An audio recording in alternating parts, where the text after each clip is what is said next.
Both of these players, I think, becoming more active after my hiatus from ARMS, so it'll be interesting to see what they both have in store for this match.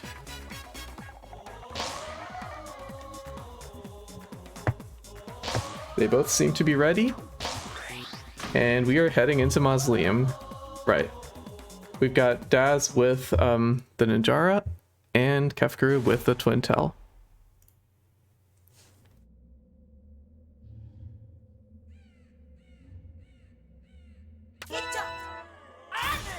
So right away we see both players starting off with a Chilla. Daz opting for the Triblast, Kefkaru taking the Chakram. Both of these are actually fairly good against their respective other characters. Chakram is really good against catching Ninjara's side dashes here, and Triblast should also be able to catch Twintel's aura. Kefkaru starting off strong with a nice Chakram hit. Both players just started trading punches, dodging each other. Nice one. Kefkaru gets the arm break and gets the grab to capitalize off of that, putting Daz at about half health now with another nice Chilla hit. Now Kefkaru does have Rush, and the Chakram Rush is really good against Ninjara too, because Ninjara cannot shield against the Chakram Rush. There's another ice, there's another grab, and now Daz is on the lower quarter. Both players still having Rush. Question is only, will Kefkaru be able to finish off Daz without the Rush, or is Daz going to have a comeback? There is a grab, and Daz is back in it. If Daz can get a bunch more good hits, Kefkaru is in rush range. That shield is low, but it's going to recover. Both players just trying to find a good hit. Kefkaru gets the rush off of Daz's jump here and takes round one. Round two starts, both players still choosing the same arms. I believe Kefkaru may be switching the arm sides. I'm not sure if that was actually a thing.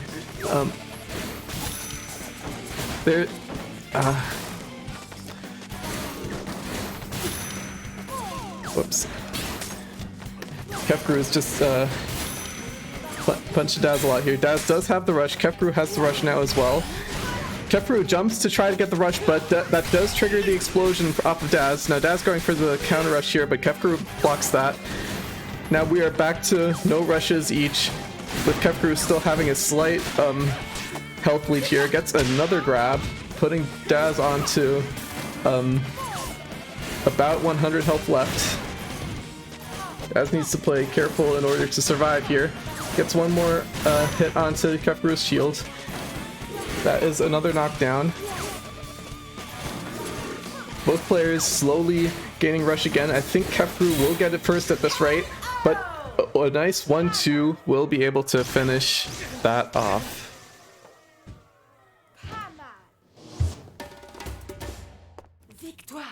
That is 1 point for Kefkaru. I really, in all my desperate attempts to get the stream set up, I forgot to get water, and my throat just completely dried out during that. I'm sorry. That is the first win for Kefkaru's side with the Twintel, just applying constant nice pressure, getting those freezes and getting the grabs off of that. Kefkaru does span Mauso and Temple, so does not want to go back to Mausoleum here. And Daz is going to choose to go to sparring.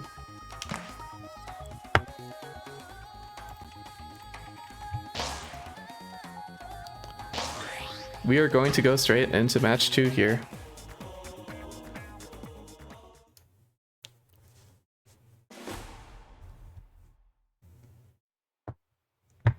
Now, what have these players got in their back pockets here? Daz has switched one of the arms out to a nade, which should be a little bit nicer to punch through that Chakram a bit, as well as hit Twintel's aura, doing the same sort of job that the Triblast does here. Though Kefkaru does start off strong with a few nice hits onto Daz, gets another Chakram hit. And Daz does have to watch out for that nade being knocked down near him. That is going to be like, that has self detonation damage potential. Kefgru does get the rush first and is going to try to hit Daz. Daz has to dodge to the side and does try to go for the counter rush there. Sadly, Daz cannot block the rush, so had to go for a counter rush attempt. It did not work out. Now Daz has a freeze onto Kefgru, does get one more nade hit and a grab off of that, so huge capitalization off that. One more charged nade will send Kefgru to one hit away from death. Now Daz is just trying to get one more hit in, does get a freeze, is a little bit too far away to get a follow-up hit, and one more nicely curved nade will take the round for Daz.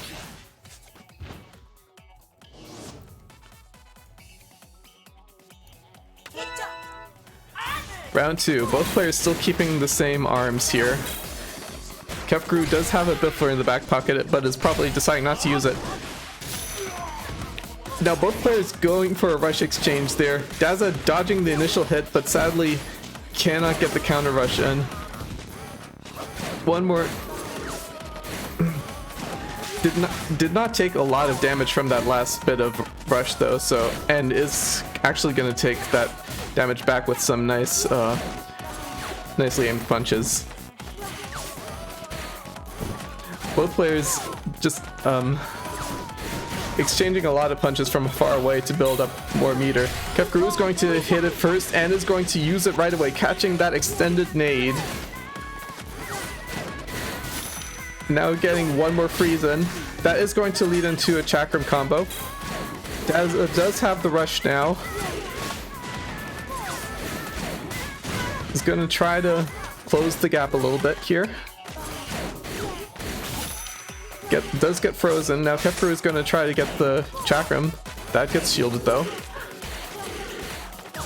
Daz is on so low health right now. Needs to go in.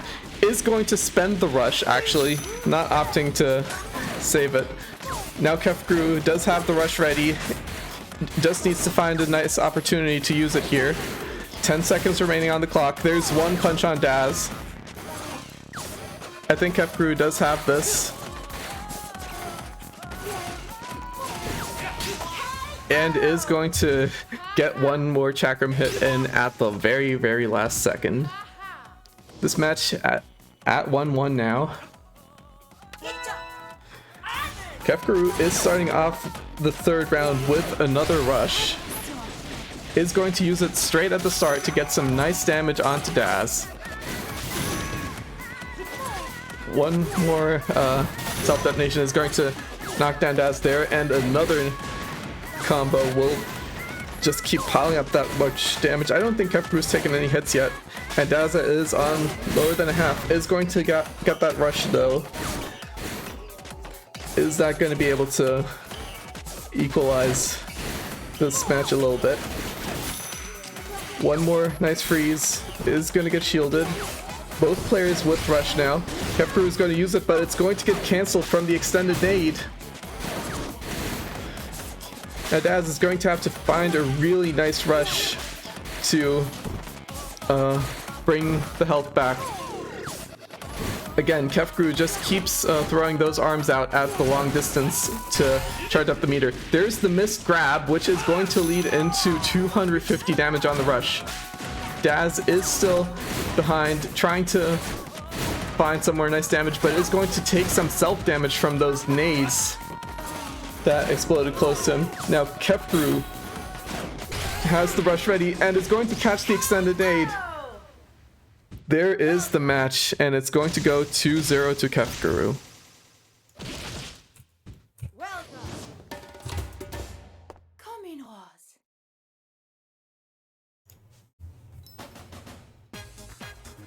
All right, and that is our first game of the day. Kefgru will be moving on to face Yam, second seed of the tournament, in round 2, while Daz is going to the losers bracket. Next, we will have Iceman versus ZZ on stream.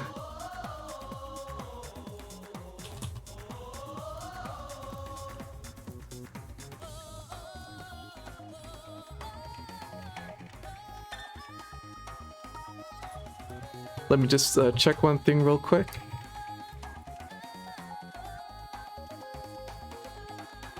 I have seen ZZ in ranked quite a bit, but I don't think I've ever seen them over here in the tournaments, so this will be interesting to see. I know ZZ plays a really mean coil, but if anyone can adapt to that, it's going to be Iceman.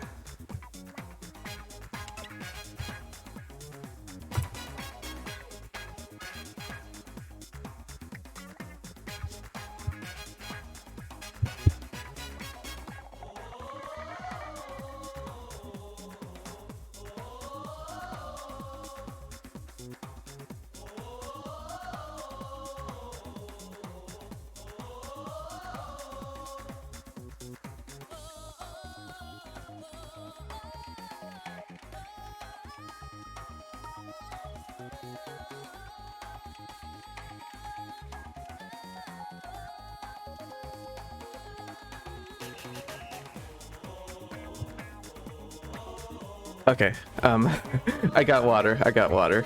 I'm fine now. I'll live.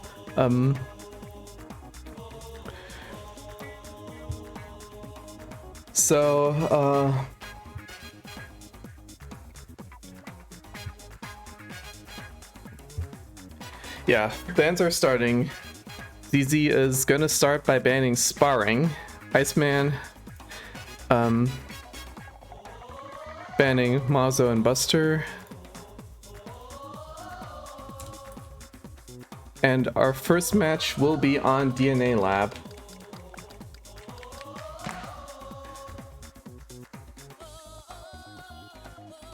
Let me just correct the names here.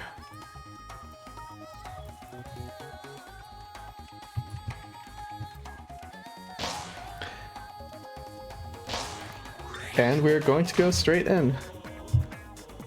Iceman with the Ribbon Girl and ZZ with that coil. Oh, gonna have to switch sides here real quick.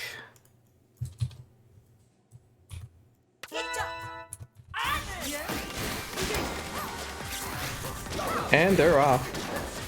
ZZ starting off with the Toaster and the Hydra, which is going to catch Iceman's jumps really nicely. Iceman going with another Toaster.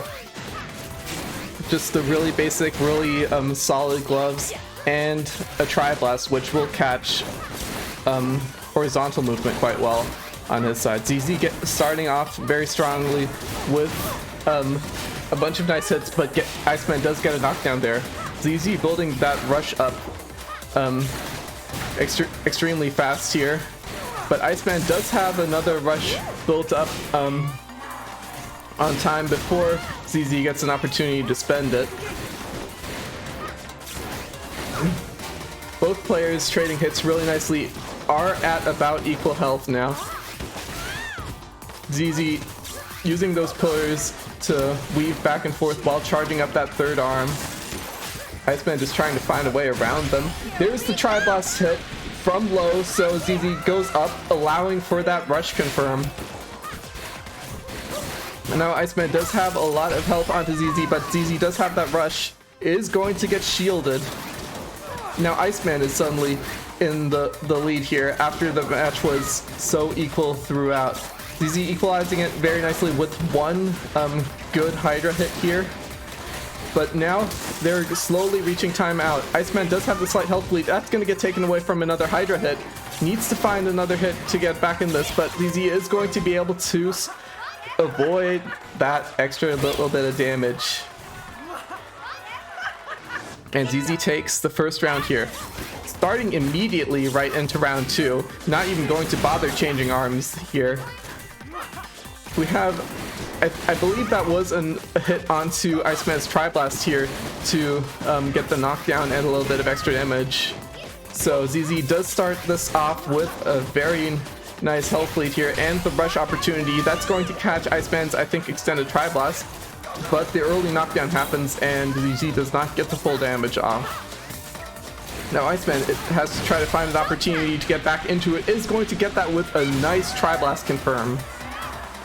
ZZ still having the slight health lead, is going to take another Hydra to Iceman's face. and it's going to put Iceman at a quarter. And one more toaster hit is going to send Iceman to a very dangerous zone. Iceman is going to be able to dodge the initial rush, but it tries to go for the counter instead of shielding and is going to get caught. That gives the first round over to ZZ.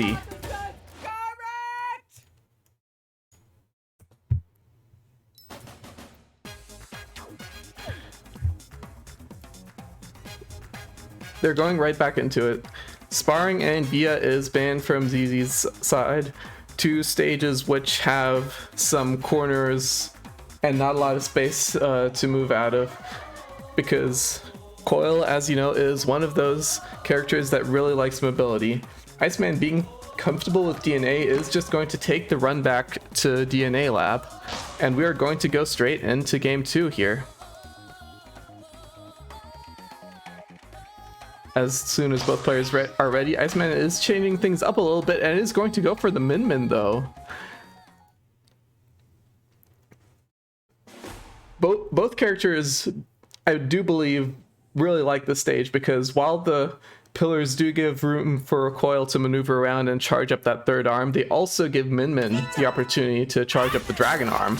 Iceman is going to opt for the buff on the Dragon Arm, which is interesting, but this is going to be able to track Coil extremely well with that big hitbox if he gets some nice hits on there. However, ZZ is starting this off with some very nice hits onto Iceman instead. Does get the rush here. Iceman does get a freeze, which ZZ does break out of with that rush. It is going to hit Iceman for a bit, even though Iceman does try to go for the dodge attempt. There is another freeze, which leads into a buff hit. A bunch more buff hits are going to try to get Iceman back into this, but ZZ using that pillar to maneuver around. That buff from close range just goes so extremely fast, and there's nothing ZZ can really do about that much, but ZZ is going to get the dodge. Iceman gets a really nice flip to cancel the grab and to take Coil down there. Dang, that was a really nice close range backflip kick. We don't see those a lot. Now, starting off round 2, ZZ does have the rush and is trying to find a way to close in to Iceman, but Iceman is keeping ZZ away with that dragon. Is actually going to use that to cancel the rush. Both players do get a bunch of nice hits onto each other though, and ZZ is going to get the health lead with that grab. Iceman going in for that rush, but it's going to get shielded. Does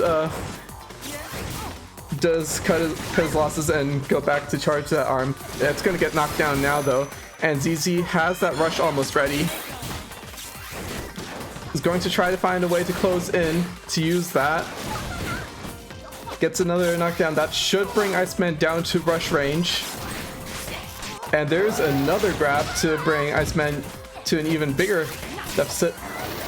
And another grab. That is going to be able to kill. 1-1 in game number 2.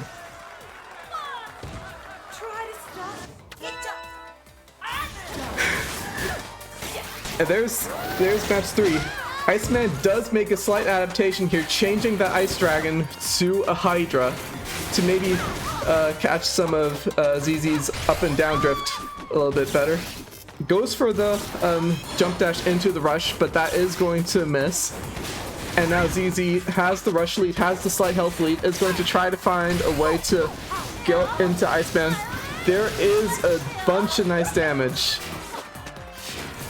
It will be a little bit under other rushes because of that Hydra knockups messing with the glove rush a little bit, but it is still a huge chunk of damage and a huge deficit that Iceman has to recover from.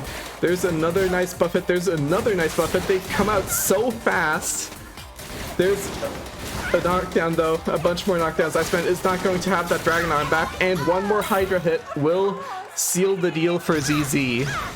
And ZZ is going to move on here, while Iceman is going to move on to the losers bracket.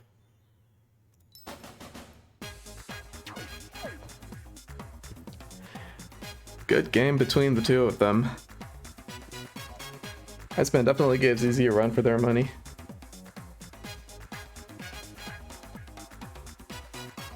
Looking over at the bracket, alright, I guess I can also say Izzy because their name on challenge is also Izzy over there, which is what the ZZ probably stands for.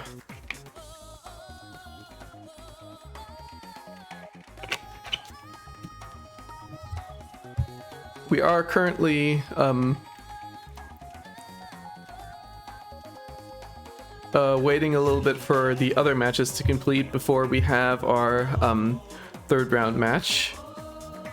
Yam has won against Kefguru 2-0. Grimwood has just beaten Yoshi 2-0. And we are waiting on the match between Beppe and Paul. So that's how upper bracket is going, and we are going to actually go into Yam versus Grimwood, who should be both ready here.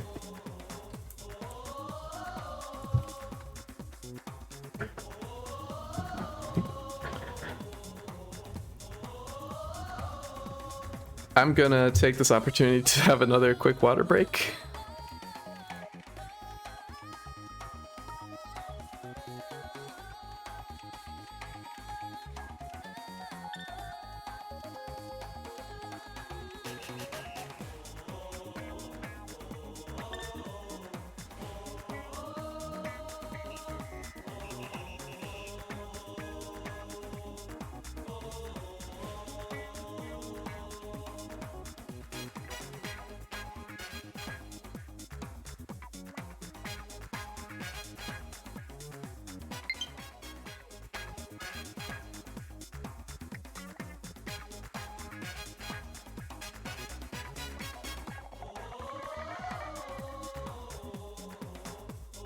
Alright, and I think I got all of the updates here down.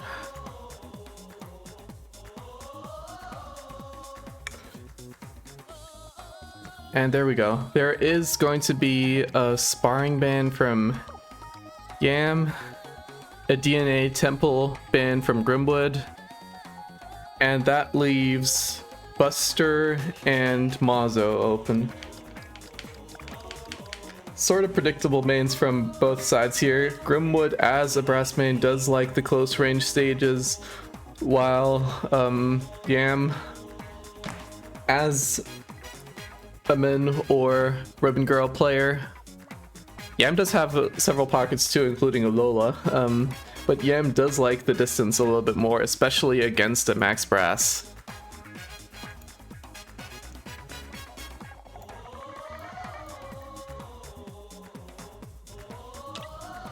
So Mazo is selected here. And they are going to go right into it.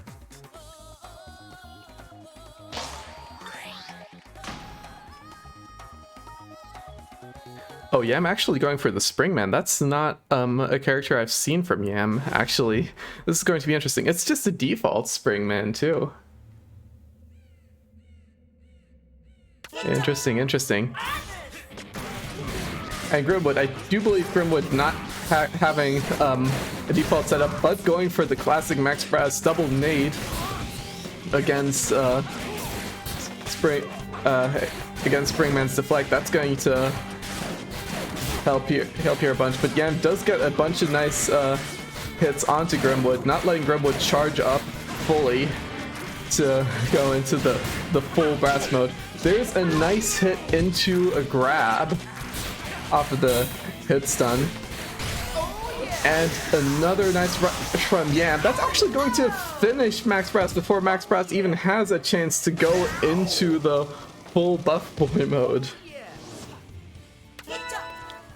Very nicely timed rush from Yam there to take the 320 damage and fully skip the last 250 health part of Max Brass there. Now Grimwood is going to start off round 2 with that rush prepared, is going to jump in and get that rush with the newly acquired Chakram and the nade. There's one nice nade hit leading into some hit stun there. Another nice Chakram hit, but is not going to be able to capitalize off the stun of that. And another nade hit. Now Yam is at the is in a lot of danger at the 25%. It's going to take another hit, which is going to bring Yam to the magic pixel. Though both players do still have rush, Yam could make things happen here with a win confirm or a bunch of hits into a rush. So Yam can still find his way into it, but Grim, keeping a nice distance with the trampoline, is trying to find a way to charge up here now.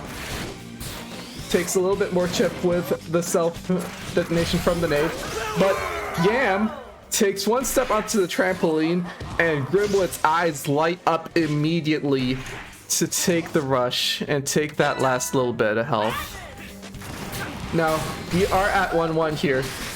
Yam starts trying to close distance with the trampoline to get the rush, but is a little bit too far away. Grim does get the time to shield that. And now they're both trying to get hits onto each other. Grimwood has switched to the double roasters now to just skip the nade detonations in favor of just trying to get the knockdowns onto Yam. One more is going to be able to find a bunch of nice hits onto Yam with those 1-2s. Is going to try to close the distance with the trampoline here to get the rush, but that is not going to work. Does back off in time before Yam has the chance to counter. And now Yam is using the trampoline to try to get a hit in. Is going to get the win confirm, actually. It is going to get the win, and Yam was just close enough to be able to follow that up with the rush. Now Grim is one hit away from death here. Yam still being on over half health. But Grim does have, I would say, the opportunity to build rush up again, but Yam takes the round with a nice toaster hit, weaving that in between.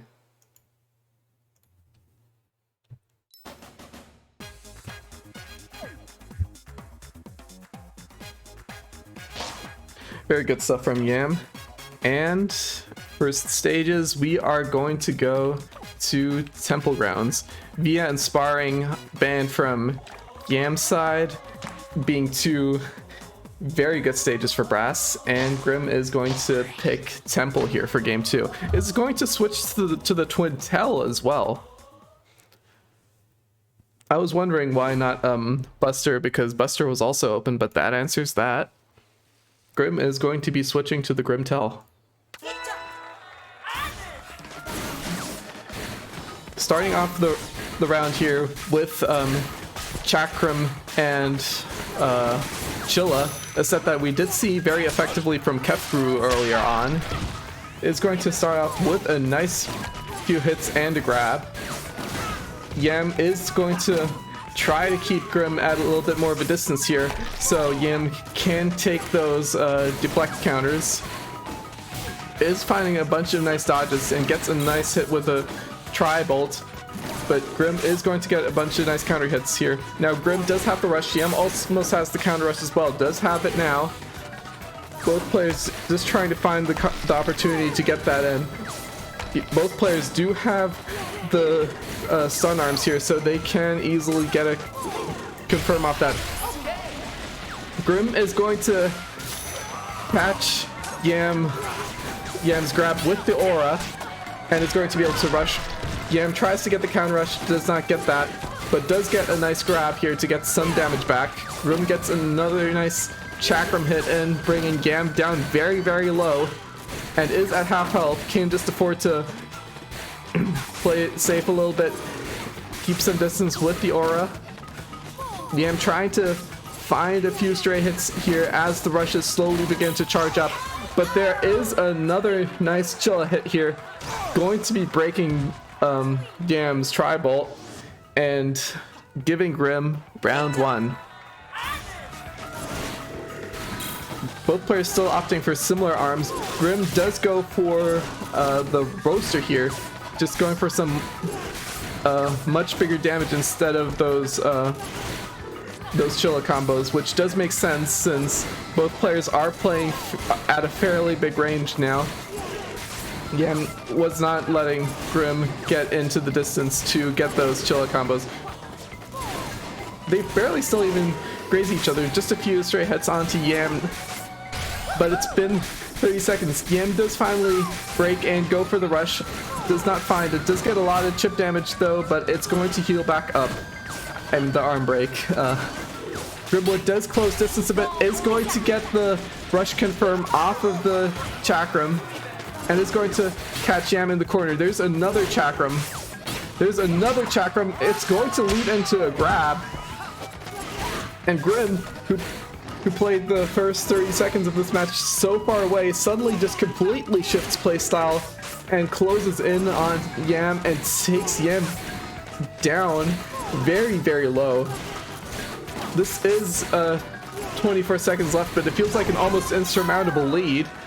And there is one more roaster to finish things up for Grim. We have another series here, 1-1.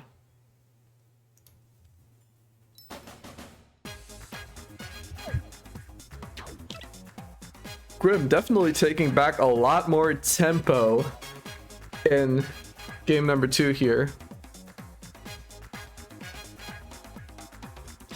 Banning the counter picks via Dolce and Ninja College. Let's see what Yam picks here for game number 3, the final game of this. What's it gonna be? Yam is going to opt for Buster.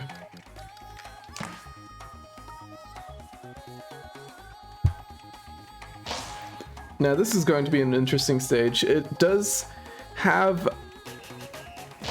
options for distance play, but also has those two very dangerous hot pockets on the side, which can put Yam into a lot of danger. Though Springman is no stranger to playing at a very close distance as well, so we just have to see how it goes. Grim's starting off this game with the double chillas. Maybe the geometry of Buster Beach is slightly better to corner Yam and get those frees in for some nice follow-up damage. But as we start, both players still just exchanging a few hits onto each other. Yam with the slight health lead and with the slight rush lead. There is a rush build. Yam does get the Grim does get the freeze onto Yam, and Yam does go for the rush to break the grab, but Grim does the backstep to get out of that. Now Grim has the rush and is closing in onto Yam, trying to find a nice opportune moment to use that. Patience from Grim here to try to still try to find it, but Yam is not given it. Grim had to use the rush defensively there to break the grab, but also gets a nice chunk of 300 damage off it. Now Yam does almost have the rush built up again. There is a slight freeze that's going to put Yam at disadvantage. A bunch more hits in here. Yam does get the shield to get those away. Is going to corner Grim and gets the full rush there with 380 damage, taking the health lead back. Now both players are still just a few hits away from death here. This match could still go either way. Now the timer is slowly running down to 7 seconds. Grim does get a hit in, and Grim does have the rush in case he needs it. It is going to be off to spend it, but Yam gets the counter boomerang by jumping to avoid the rush and taking that last bit of health away from Grim. Second round here. We are going to see the Chakram from Grim now, maybe to try to catch those side dashes a bit more. Grim does go for some close range pressure, but that is going to be countered by Yam's rush here. And Yam is just going to get a bunch of nice hits onto Grim. Grim taking the center stage here, trying to close into Yam, but Yam using that little elevated platform here in Buster Beach to keep distance. There is the rush from Grim's side now built back up. So, but it is going to come up on Yam's side too real quick. Both players still trying to find some hits into each other, but also both playing fairly defensively, not giving the other the opportunity. We are at 41 seconds now. Yam does get another nice hit to bring Grim down a little bit more. Every little hit counts here. Grim does get the ice. It's not going to be able to capitalize off of that. Yam's still keeping the same distance here. And there is a toaster that is going to catch Grim off of the shield parry dash. Now Grim slowly is bringing Yam into the corner. Yam uses the rush, but Grim is going to be able to shield that preemptively. Now Grim does have the rush to try to get back into this, but that is 500 damage. It might not be enough. Yep, that was 200 damage. I mean 250 damage differential as Yam woke up there. And that is going to give Yam the win in a very drawn out match. And Yam is going to be able to take the series 2-1 over Grim. Very hard fought from both sides here.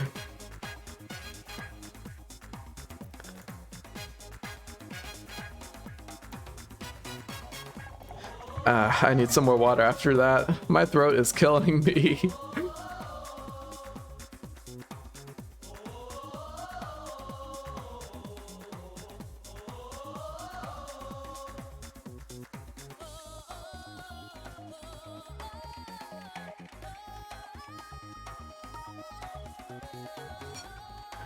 Very nice, very nice.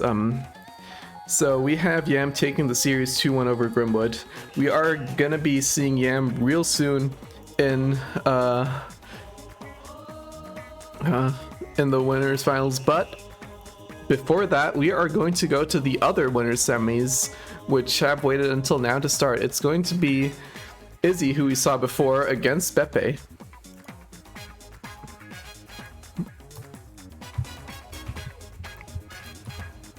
I believe I am pronouncing that correctly, with the second E at the end, but correct me if I'm wrong.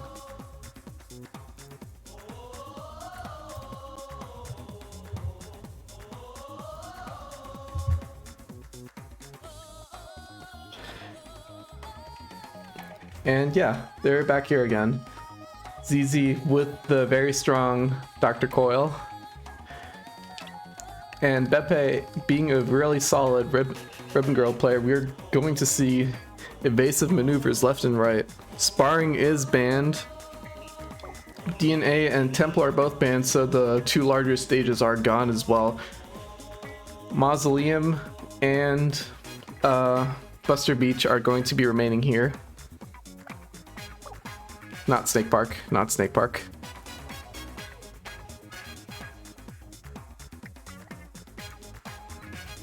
And Beppe is going to opt for Buster.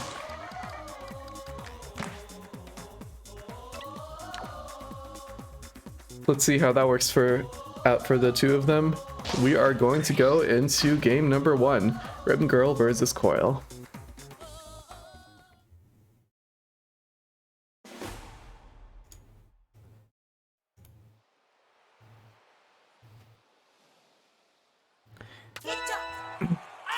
And for the first time here, we do also see a switch up in the medium arm from Izzy. We do have the Fun Chuck here to try to catch out Ribbon Girl a bit more. As we know, the Fun Chuck here does have two patterns, but based on if you're jumping or if you're grounded. But because Coil is constantly hovering, it is always going to be firing out in that very narrow horizontal pattern here. And it is going to catch out Beppe quite a lot. Oh my gosh, it is going to take so many hits. And another grab here. Beppe is at less than a quarter. Is going to be able to get a counter grab here. Izzy is almost untouched this match. Now, let's see if Beppe can make a difference here. Does bring Izzy to the corner, trying to get a bunch of hits in there, but Izzy does get a grab. just needs one more straight hit here, but Pepe does get a nice toaster hit. Pepe is still very much in this with a good rush, but there is a very sneaky grab coming out from Izzy's side to take the first round.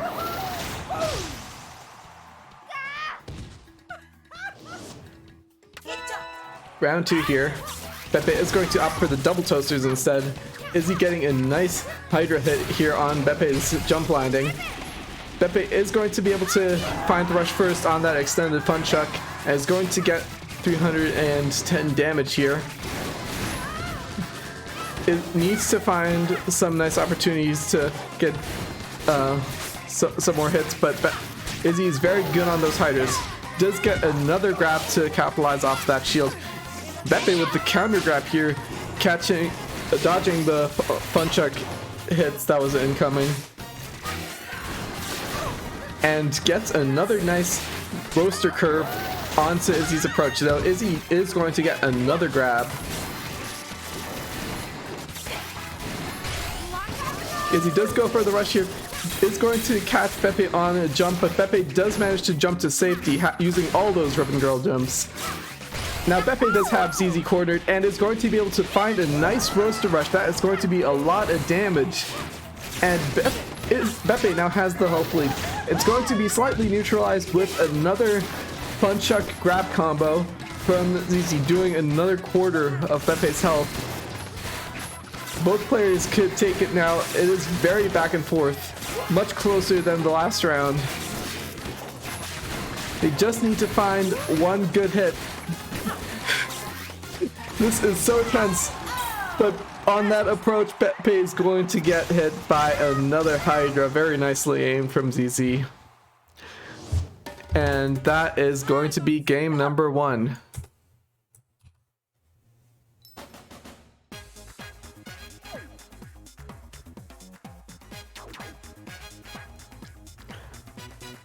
Oh man, brutal, brutal. We are going to go to DNA lab in game number 2. A map that does sort of benefit Coil with those pillars, but Pepe can also use those for a lot of nice evasive maneuvers.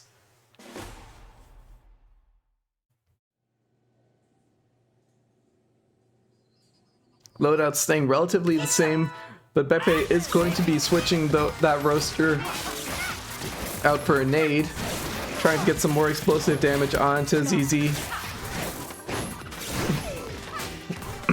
And we are starting off a little bit further away from each other. Both players just trying to build that rush up, trying to get a few straight hits onto their opponents. ZZ staying, keeping a good distance. Those pillars do provide a nice opportunity to charge up that third arm, but actually it is ZZ who is being a little bit more of the aggressor here, pushing, keeping that little mid-distance for the constant threat of a straight Hydra hit, and is working very nicely onto Pepe. That nade is going to be able to catch the rush, though with that slap, the final nade hit is not going to be able to apply that extra damage onto ZZ. That is a very solid rush though, and ZZ is taking their time to try to find a counter rush in. Does get a nice grab though, and now the distance is closed. The pillars are down. There are going to be a lot more rush opportunities here. Pepe does take the last pillar here to try to build up that last little bit of remaining rush, and is going to be able to use it to evade ZZ's rush. Now Pepe suddenly is in a huge advantage here with the last 10 seconds ticking down. Does have the defensive rush if needed, but is not even going to need it with another nice nade chunk and another nice nade detonation, taking away that last bit of ZZ's health. Now suddenly Pepe is on top, and because that last match took up a lot of time, all the pillars are broken, so this match will be a lot more aggressive. But Pepe sadly not being able to hit that rush there, that was going to get countered, and there is another Hydra hit and to take some more damage. Now ZZ does have the rush, is going to try to find an opportunity to use that. Beppe backing off and firing some nice counter hits, and very nicely though. But that rush is going to get caught. But Beppe, I think, being in that position on the stairs, falling down to avoid that excess damage there. That's why there was only 150. ZZ is just going to be able to constantly find some more hits though, even if that rush was a little bit, if the damage wasn't all there. All the other damage from the constant pokes is there, and one more fun check hit will be able to take the round. Beppe, ZZ being a lot more dominant this round than the last one. Is going to go back to the nade and slap for round 3. Now ZZ is going to have that rush to start things off. Could opt to use it, could opt to save it as a defensive measure against Beppe's rush, because we saw Beppe got a lot of their damage from the rushes in the rounds that they did win. Beppe is going to get a nice grab. It's not going to be enough to neutralize the health differential though, as ZZ does constantly get some very nice Hydra hits in there. ZZ starting to play a little bit more closer to Beppe, going for those sneaky grabs. They are not going to work out though. There's the nade. It's going to knock coil up, which is going to allow Beppe to fall up into the rush. Sadly, it does not catch the nade because of that Slapamander's rush upwards movement. But it is still going to be a very nice confirm, bringing ZZ down. Both players are on their last quarters-ish, but ZZ is going to have that rush in the back pocket. Is going to get 2 nice grabs. And there is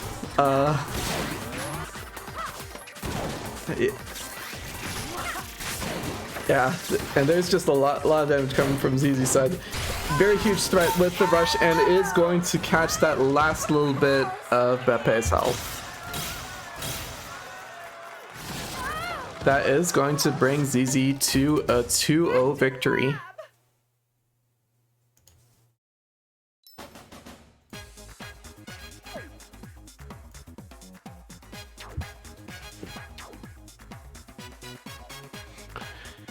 And now we are going to go right into winners finals. Let me just set things up here for that.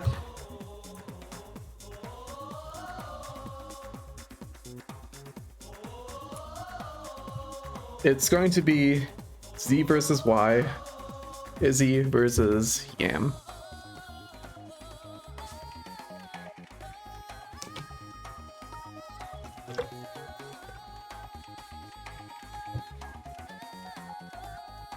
And this is going to be a best of 5 now.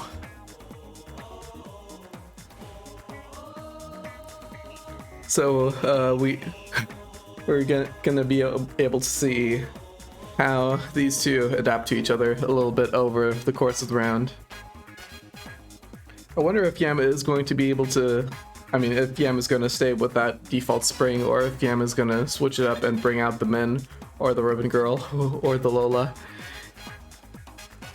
I'm fairly sure Izzy is going to stay coil here too, because Izzy has just been very, very dominant on that coil, banning Sparring and Temple, as Yam bans Buster, with Mausoleum and DNA Lab as the 2 remaining stages here to start off in. And it's going to be a Mausoleum pick from Yam. Mazo often being regarded as that middle ground stage where it is sort of geared towards offense in the fact that both players don't have a lot of room to move around, but also very, very defensive because there are no corners, and if that trampoline breaks in the middle, it's going to be very hard to close distance between the two. It is going to be the default Springman again from Yam. And we are going to see that face off against Izzy's Coil. Tri-Blast coming out here from Izzy. That is going to be able to catch those deflects onto Spring very quickly, but it is Yam getting the first hit in with that boomerang. Izzy's going to go straight into the knockdown though. Both players trading blows here to start off. Another nice Tri-Blast hit catches Yam off guard, and another Tri-Blast hit. Yam is going to have to close the distance, but Izzy is able to just back off to charge up that third arm and then go back in to try to try to get some more damage off of there. Both players do have the rush now, having traded blows from such a distance, but Izzy is going to be able to get a very nice confirm onto Yam using that distance, using that height to get the explosion confirm. And Yam is only at one more hit remaining, though is going to opt to try to go for the rush confirm there. Sadly, because of the positioning, was not able to get the follow-up rush onto Izzy. Yam being on one hit away from death, Izzy being slightly at about 300 health. Izzy is going to have the rush if they want to use it, but can also opt to play a little bit more greedy to save it for the next round. Yam does get a hit in and is going to spend it, but Izzy is going to be able to block that rush, is going to save the rush and move and get the win into round 2. Now Izzy is going to start off round 2 with the rush in the back pocket, is going to try to find that opportunity to use it, maybe waiting for a confirm to guarantee that damage. But Yam is keeping distance very nicely, getting a bunch of nice toaster hits in and another nice boomerang hit in to just keep Izzy away. There's another boomerang hit on the side dash. And now Yam suddenly has the rush back. Suddenly, Yam has completely shifted the momentum here. Izzy is finally going to be able to find an opportunity to use that rush, but was it a little bit too late? Yam has completely taken control of the tempo here. Is going to find a boomerang hit, but that rush to try to confirm that was a little bit too late. Sadly, this is another effect of Mausoleum's no corners. That boomerang, if you're at the wall, is just going to blow you so far away. It's not going to be able to result in a follow-up rush. Izzy is going to be able to take the round back with some nice consistent damage there. Although that was a lot closer. Yam almost taken that. We are at 1-0 for Izzy's side. Sparring and Via are banned now. Shoe stages where there's not a lot of room for Coil to move around, and we are going to go into Temple for game number 2.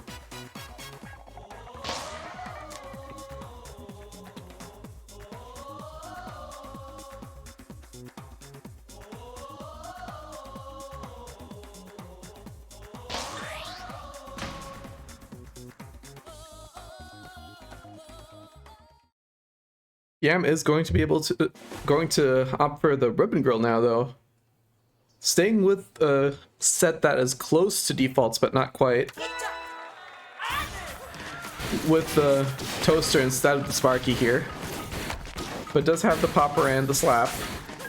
Popper being a fairly nice arm against Coil too, because it covers such a big circular hitbox to cover both side and horizontal movement. But it does get blocked very nicely with the Hydra as well. Izzy now getting a nice grab to take the health lead. And is going to secure that as well with another nice toaster hit. That rush built up very nicely here, and Izzy's going to try to close the distance to use that Yam does have the rush now to possibly find a counter though. Izzy's going to use it straight away.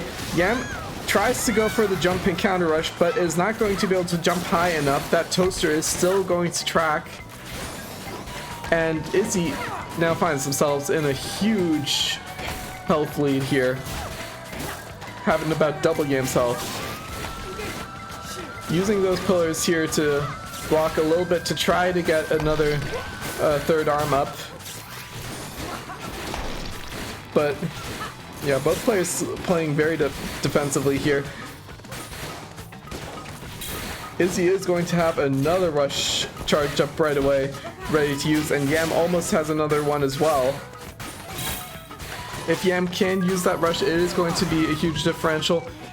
Izzy is going to get an... yeah, Izzy's going to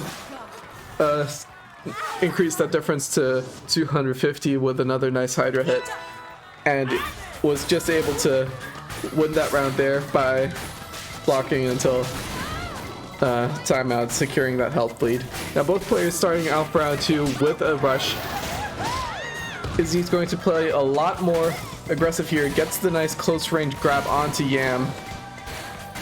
Yam moving slightly back to mid-range, getting a nice popper hit here onto Izzy. Both players... Yam does opt to use the rush first, is not going to be able to get it. Does get the arms close to breaking, but that is not going to be it. There is an arm break, but Izzy did have that toaster ready to counter. Yam didn't quite have the opportunity to capitalize off it. Now Izzy getting a bunch of nice damage with that rush onto Yam. It is actually fairly equal right now though, and Yam is going to build up that rush very nicely here to have it in the back pocket. Izzy does almost have a rush as well, so this match can very quickly swing either way. Izzy catching Yam on that approach might have gotten a little bit too antsy to use that rush to finish Izzy off, and those hits are just going to give Izzy game number 2.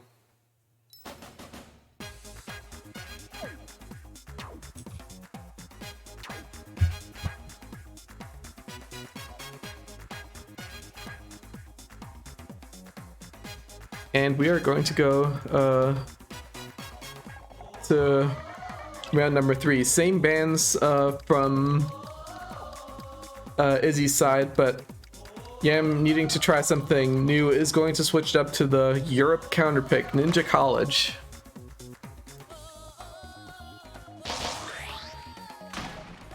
And it's going to be the Min Min now. Now when I think of Yam, I think of this Min Min. He's going to have the Ice Dragon and the Phoenix and the Roaster. Is going to be able to start the match off with a charged Dragon Arm because of the distance that Ninja College provides. Now both players getting a little bit more into close range. Yam gets a nice first hit with the charged Roaster onto Izzy here. Izzy's going to be able to get a poke, but Yam gets another nice charged Roaster hit in. If Yam can keep up this momentum, Yam will be fairly set. Actually does build up the rush first, and needs to find a nice opportunity to use it. Is going to be able to close distance with that backflip in, and is going to get almost the full rush damage here for the 335. Now Izzy is one hit away while Yam is just barely at one hit taken. Yam is going to completely take the momentum back in this series and is going to take a very dominant round 1. Oh wait, sorry, there. There we go with the overlay. Now we start off round 2. Yam is going to switch the charged arm into a Phoenix to try to catch ZZ's side dashes a bit more, maybe. Keeping a very nice distance here While Izzy did start off the second round with the rush, Yam has gotten the rush back now. But Izzy's going to be able to close the distance and get the rush off. Now Yam needs to get away. Yam took the distance and got the Dragon Arm back. Though that is going to be neutralized by another charged Tri-Blast from Izzy's side.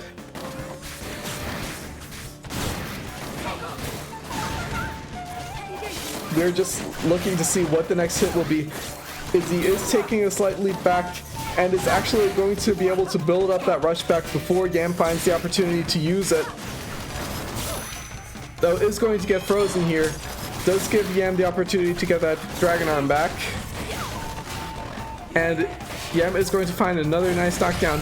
That's going to bring Izzy into KO range, and that is going to be a very nice Phoenix confirm from Yam to take that last little bit, and Yam is going to take the series back 2-1.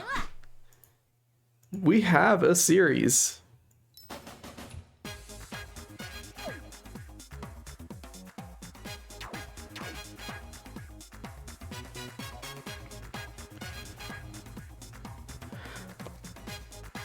Well, let's see where we go next next stage wise.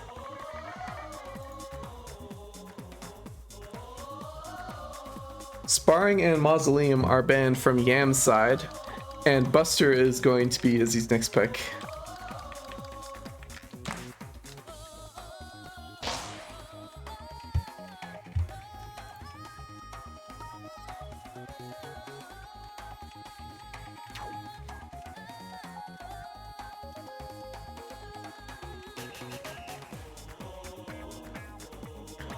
Oh, and Yam is actually going to have a character switch here, announcing it as a switch to Lola.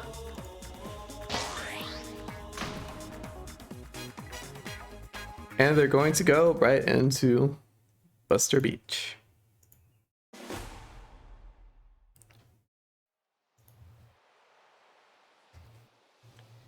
Yam using the Tri-Blast and the Scorpio here, which is a little bit of a more unorthodox arm here, but Yam does make it work. Using those jump Scorpios for the curving, but that is going to give Izzy a nice opportunity to get the grabs because the Scorpio curves and Izzy is able to aim those grabs over the Tri-Blasts a little bit.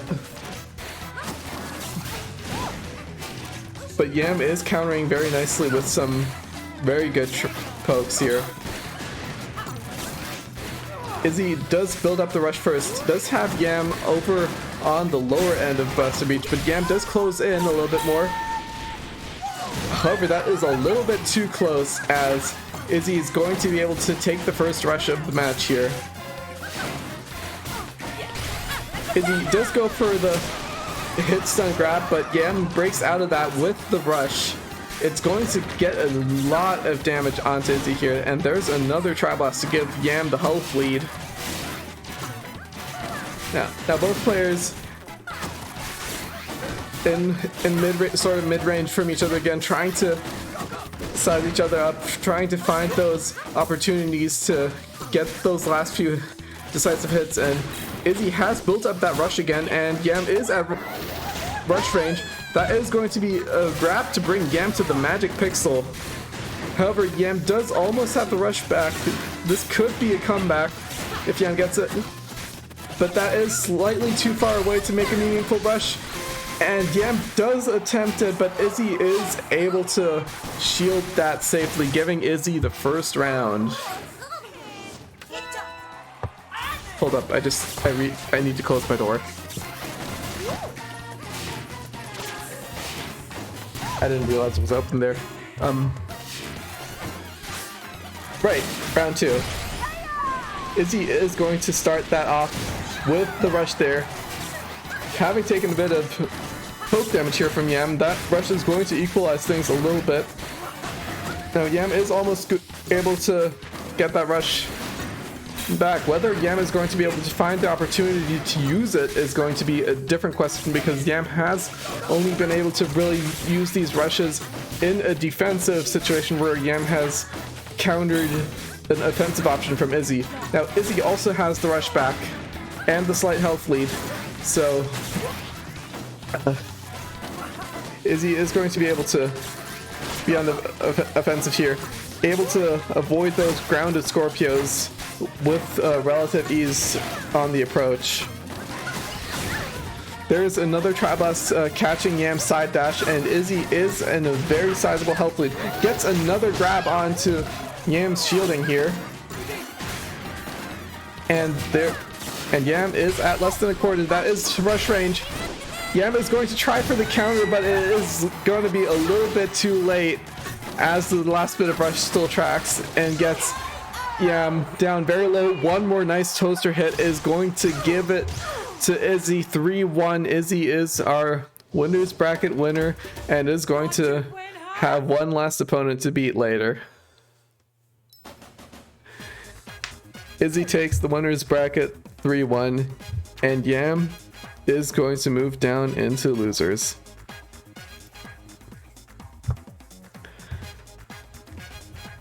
And in the losers bracket, we have Pepe and Grimwood in the losers semifinals match.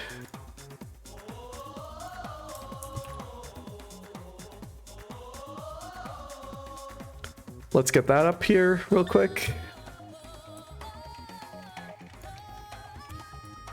Pepe has joined the lobby first, so I believe Pepe will be the person on the left side.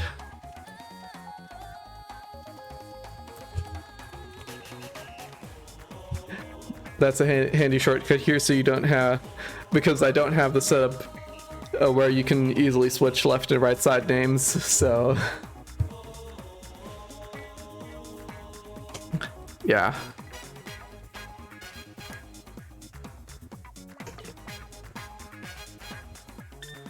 These two are going to be able to play each other first here. Now this is losers semifinals, so this is still a best of 3. So this can go either way really fast, or it can be really drawn out. We'll just have to see how these two play it out.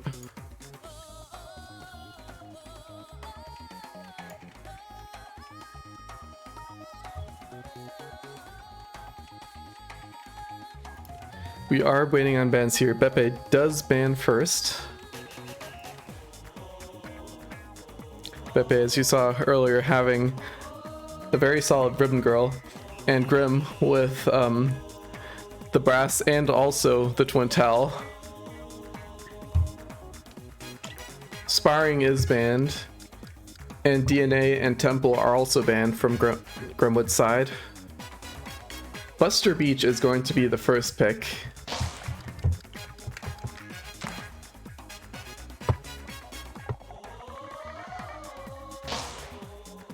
Pepe opting for no mausoleum here. And yeah, are we going to see Brass Beach, or is it going to be Ribbon using the evasive movement here? A very interesting Ribbon Girl set here coming out from Pepe. It's going to be no gloves, using the bird chuck instead. And that is also going to be a revolver, which is a fairly slow weapon, but it is also going to fire those 3 delayed hits, which are going to work fairly nicely against Deflect as well as Aura because of their slightly delayed hits. Brass, on the other hand, is sporting the Chakram and a Hydra. No gloves either there. And Brass is going to be able to use those to some very devastating effect. Pepe is on 1 pixel. Dang. That, and Grimwood just with a 30 seconds steamroll victory here.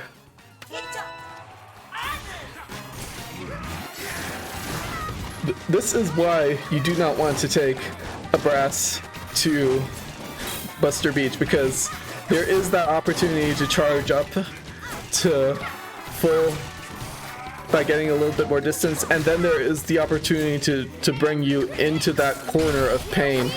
Now Beppe is going to go for the rush, but that is going to be slightly misplaced as Grim has the chance to dodge that. And now Grim has the rush, is going to try to find the distance again, is going to catch that extended slam, and gets a lot of chakram hits onto that. There's another nice chakram hit, which is going to confirm into a grab. And that is a very, very big lead that Beppe has to get now. Is going to get another Hydra hit in. And that's going to be game 1 for Grim. Magic muscles. Just like that. When I say Max Brass is a very tempo heavy character, that is a very, very very huge tempo swing there. Well, in the earlier match against I believe Yam, Grimwood Yam did not give Grimwood the opportunity to charge up there, but Grimwood got the opportunity he needed over here and just capitalized on it so much. Now we are going to go to DNA. Let's see if these players have any changes to their setups. Grim is going to switch to a Coolerang, actually. I wonder why. And Beppe is going to opt for a few arms changes, but is starting off with the double slaps to try to get some hits. And Grim starting off the first match, backing off a little bit, trying to find the opportunity to get that full charge in. Beppe getting those hits in to delay that a little bit, but Grim has gotten a lot of distance and now has that full charge and is trying to get back into Beppe. Trying to find that distance again. There is a rush charged up, but there is a knockdown from Beppe's side. And Beppe also has the rush ready.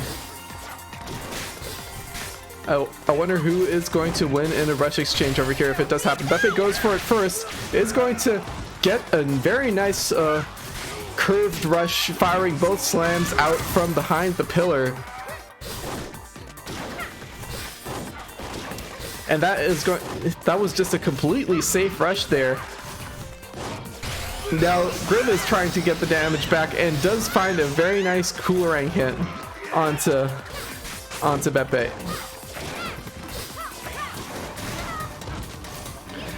And Beppe is cornered again while Grim has that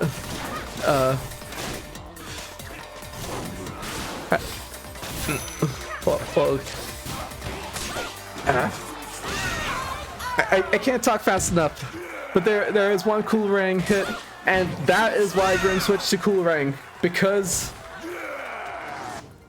while there are not that many corner opportunities here compared to Buster Beach, Grim can just create his own opportunities with the freeze. Beppe switching loadouts over here, going for the Roaster and the Hydra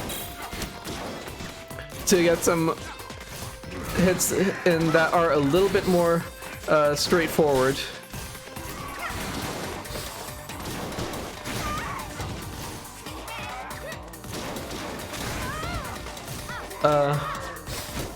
And now both players do have the rush. Beppe is going to be able to use it first. And it is going to take some nice damage onto Grim, trying to keep Grim at the low health here. That rush in the first round was a double Slap-a-Mander rush, which was fired out before jumping behind the pillar, so it was a safe rush there. But now Beppe does have two straightforward arms and does not have that opportunity anymore. Actually keeping Grim away very nicely. Grim is, however, on that last bit of health and does have the permacharge now. But Beppe, blocking the Hydra hit with the Roaster, is going to be able to be safe from that rush. And Beppe does still have a very huge mountain against that permacharged Brass here. but one good rush will seal this. Doesn't even have to get the rush here, can just keep a little bit more distance. Though that is a freeze, that is very dangerous. And Beppe just opting to spend the rush there. Not gonna risk any freeze mind games from that brass. Safe option, but also good call there. And for round number 3, Grim is going to take off that Hydra and is going to go for another nade here. The nade is going to be a lot more safe on the rush. That is not going to be cancelled like the Hydra was. Grim, speaking of rushes, Grim has the rush ready to go and is going to try to find an opportunity to close into Beppe to get that rush damage off of them. But yeah, is starting off round 3 very nicely with just some solid hits onto Beppe, getting Beppe underneath half health. Now Beppe has evaded long enough to get that rush back. Grim does catch Beppe's side hop here with another nice nade, and there's a nice 1-2 combo there. Both players jumping into each other here, but Grim with the super armor is not going to get knocked back from that rush, is going to be able to power through, and that is going to be the game for Grim. 2-0.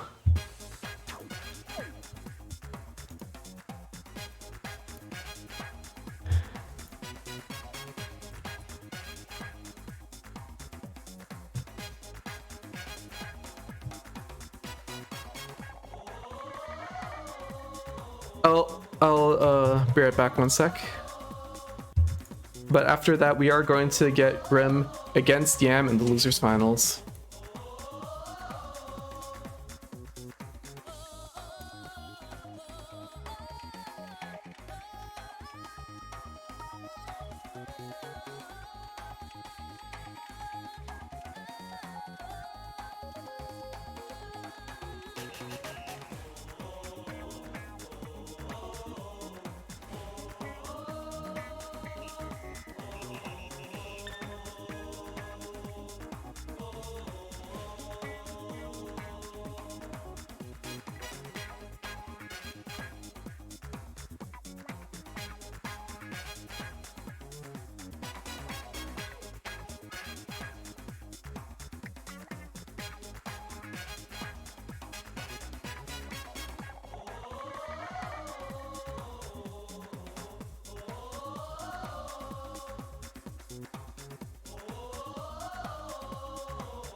Ooh, alright, and we're back.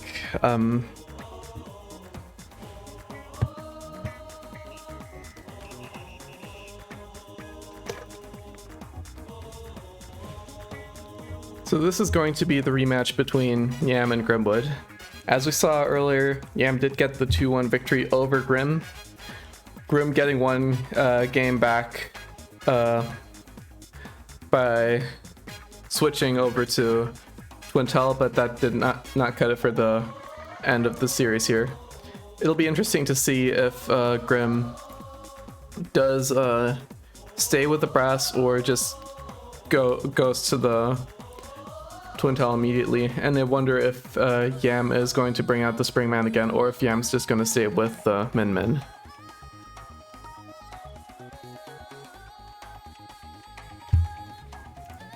So yeah, a lot of different possible combinations here. We do go to Mausoleum as game number 1, with Yam banning the aggro stages and Grim banning the defensive stages. We do end up on the middle ground again. Oh, I need to update text.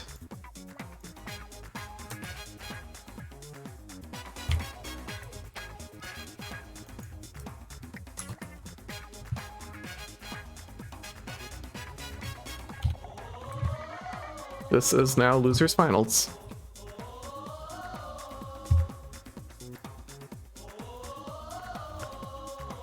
Sweet, we should be ready to go for this next upcoming match.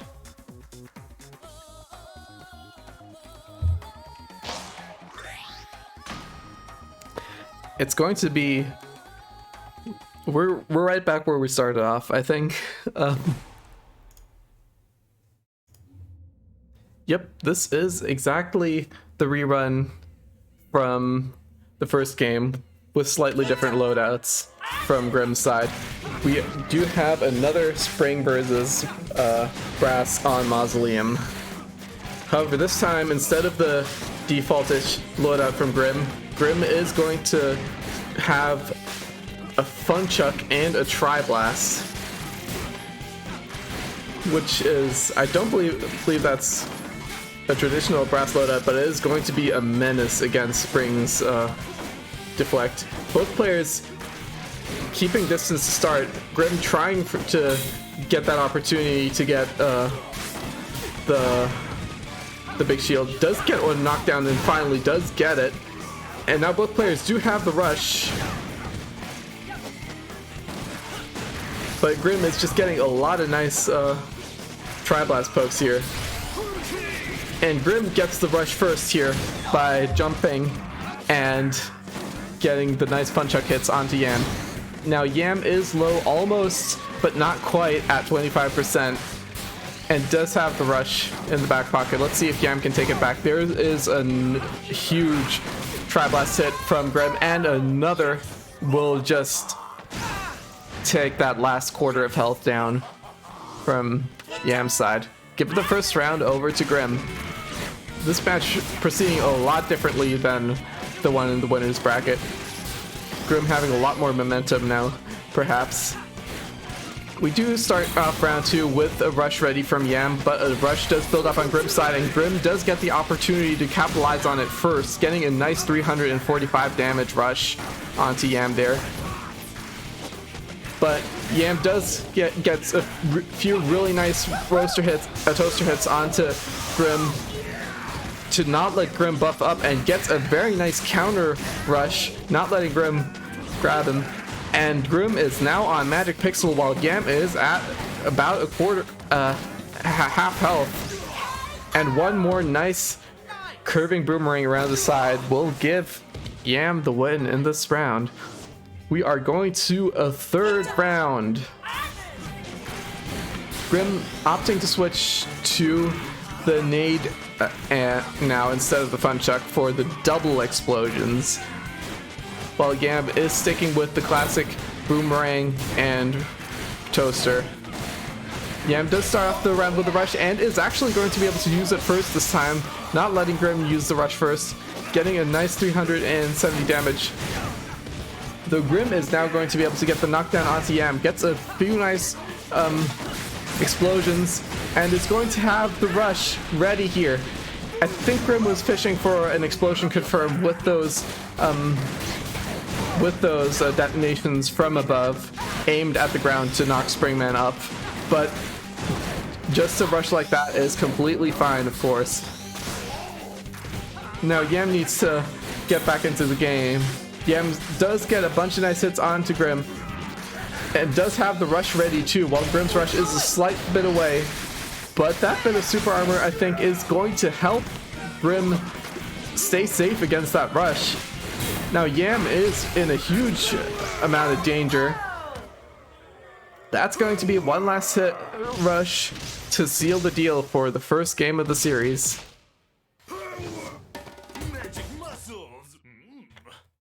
And there we have Grim taking game 1.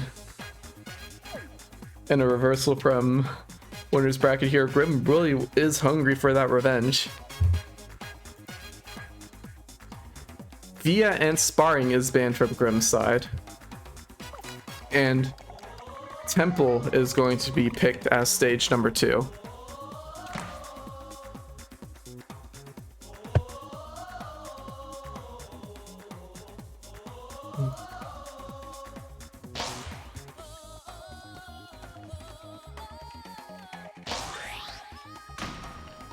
And it's going to be Springman and Max Brass again.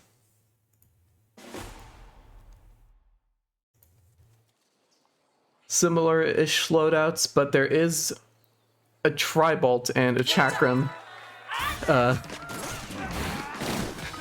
instead.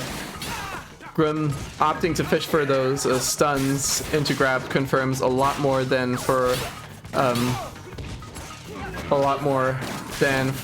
those explosions he was fishing for on Mazo. Maybe with different strategies planned for each map. There's another nice Chakram hit into a grab. Yam is almost at a quarter and Grim is barely even touched, just getting a few hits onto the Super Arbor. There is one charge toaster to give Grim a little bit more knockdown. Yam does get a few hits back, but still has a long way to go. There's the rush, a little bit hasty there. That was right next to the pillar. But besides that little hiccup, Yam does get a nice grab and a nice rush block. Grim being a little bit too eager with that rush to finish off the round.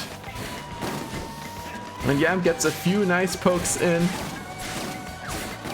Those are going to be mostly deflected at this range. That one toaster did catch Grim there and is going to put Grim into the 25% zone. Now Yam does have the rush.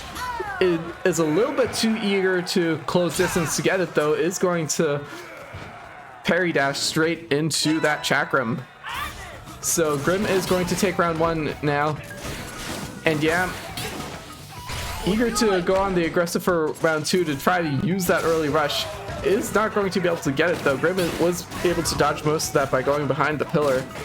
There is a slight knockdown now though, and Yam is going to be able to get a nice stun grab into Grim. Grim trying to go for the sneaky jump grab, but that is going to miss, giving Yam the opportunity to punish that. And Grim is suddenly on a lot lower health than Yam. Yam building up that lead very nicely. Both players do have the rush now. Yam can use it to end the game. Grim can use it to try to get back into it, but at this health differential, both players might just want to save it a little bit more. That little bit of chip damage onto Grim is going to lead Grim into the danger zone though, so things might get dangerous if Grim gets a charge, gets a Chakram into a rush. Yeah, maybe regretting not using that rush earlier, but that rush activation first is going to seal the round for Yam. Better late than never. Grim does try to go for the counter rush, but it is a little bit too late.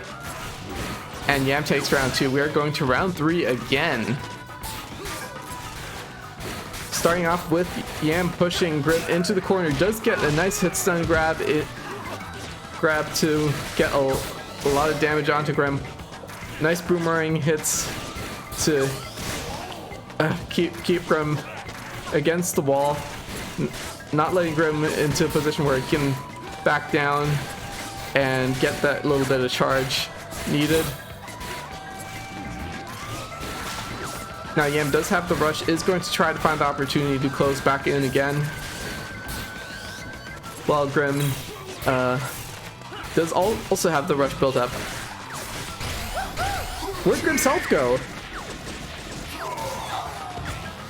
Yeah, Yam got a lot of pokes towards Grim. Grim does win that rush trade, but it is still Yam's health lead there, though Grim at that very low health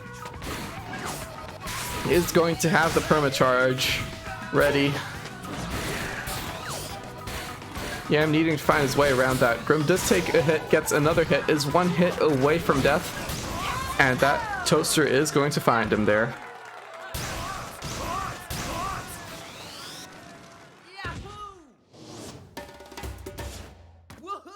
Yeah, where'd Grim's health go? That was Yam applying a lot of consistent small bits of pressure instead of one giant heap of pressure all at once. Whoa. Okay, apparently they're going to run back to temple. I was not ready for that. And now Grim switching over to Coil for game number 3. Starting with the double nade, Yam is going to counter that with a tri-bolt and a boomerang to try to catch Grim's dashes a lot here. Grim gets a nice 1-2 with the charged nades. He gets another barrage of charged nades into Yam there. And Grim has the rush ready. Yam has the rush ready as well. Although Grim has taken a lot more, Grim has put a lot more damage onto Yam here. Both players consistently now dancing around each other, trying to find that rush opportunity, while Grim does take the pillars here for a little bit more safety. Does go in here. There is going to be a wind hit from Yam's side. It is a little bit too late though. It does not get the rush confirm off the bat, and now Grim is in a huge advantage state with that rush ready. Opting right now not to go for the rush window though, just keeping Yam at a huge distance and playing it safe, bringing that rush over to round 2.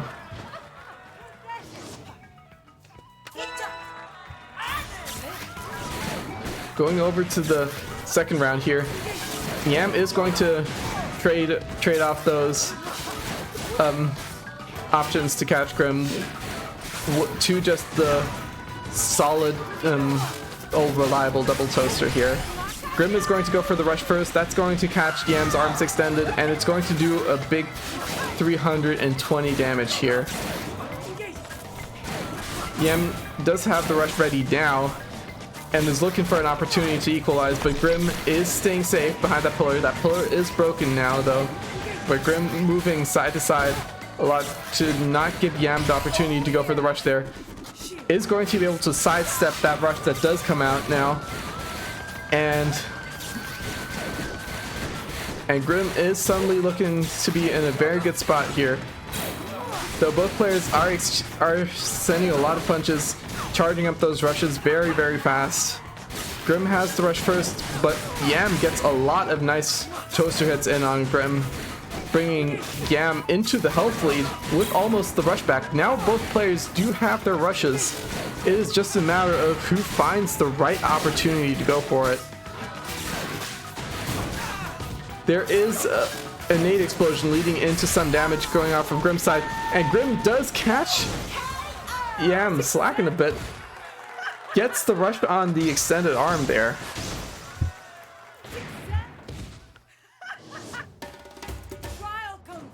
Oops, I forgot to update numbers here, by the way. This is Grim now has 2 and Yam had 1 from last game.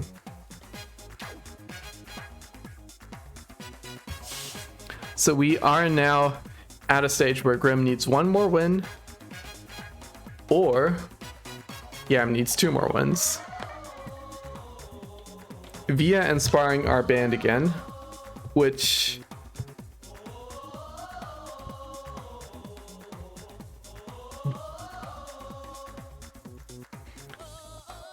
makes sense now. For Coil, those are stages that Coil does not like, and we are going to go back to Temple for the 3rd game in a row.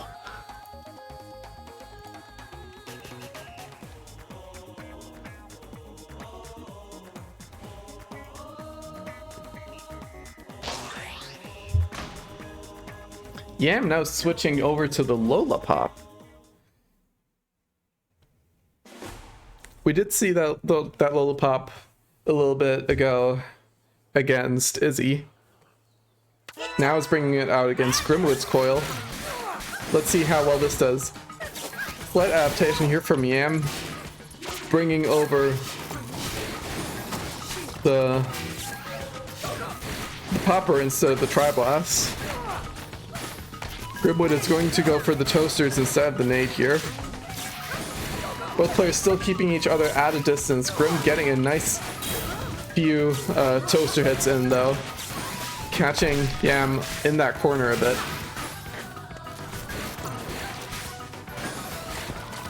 Both players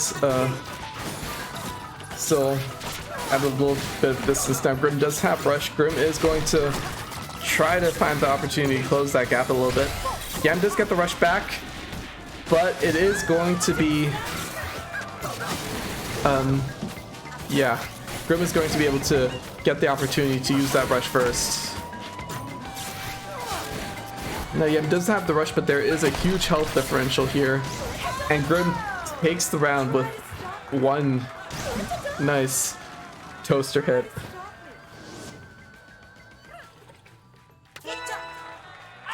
Now we are actually seeing a double popper from Yam here. Very interesting. And by very interesting, I mean I personally do not like double anything. So this is a nightmare for me. But this double popper is going to allow Grim to just punch through all of those hits. Yam does go for the rush and Grim tries to go for the counter rush, but the gloves do not extend fast enough, so that does give Yam the hits. And that does bring Yam into a huge health lead. But that Yam was not able to get a lot of hits in the neutral. Let's see if Yam can finish off this remaining bit of health from Grim. Grim does have a lot of health to go though here. Gets a few nice hits in onto Yam. And there the health is nearly equalized now.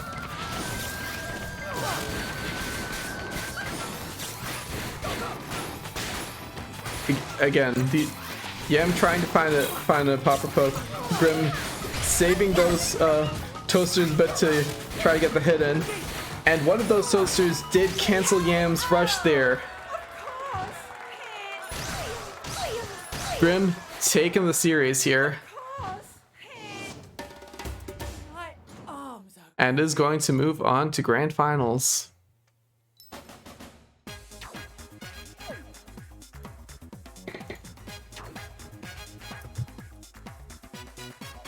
This is going to be against Izzy now.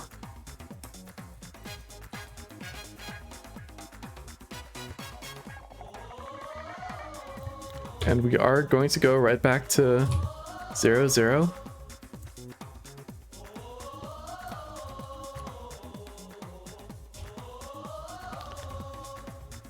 All right, layout's updated.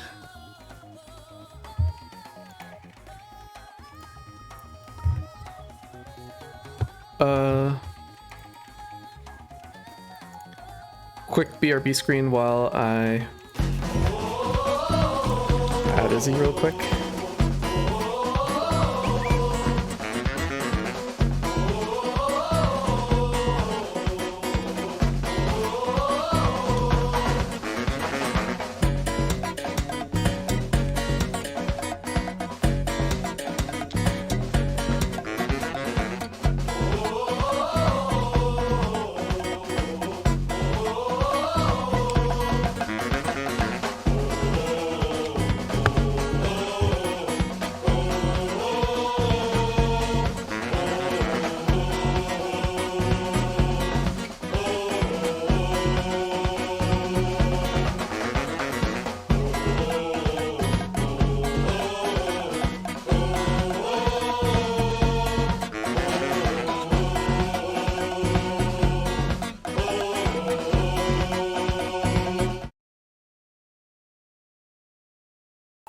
All right, and the lobby is back up.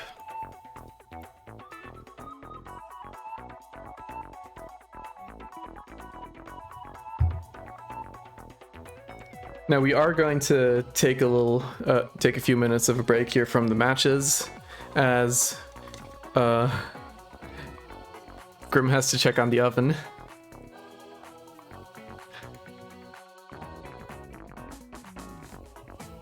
But we are going to be back with the grand finals between Grim and Izzy real soon. I'm gonna have to switch around the names again.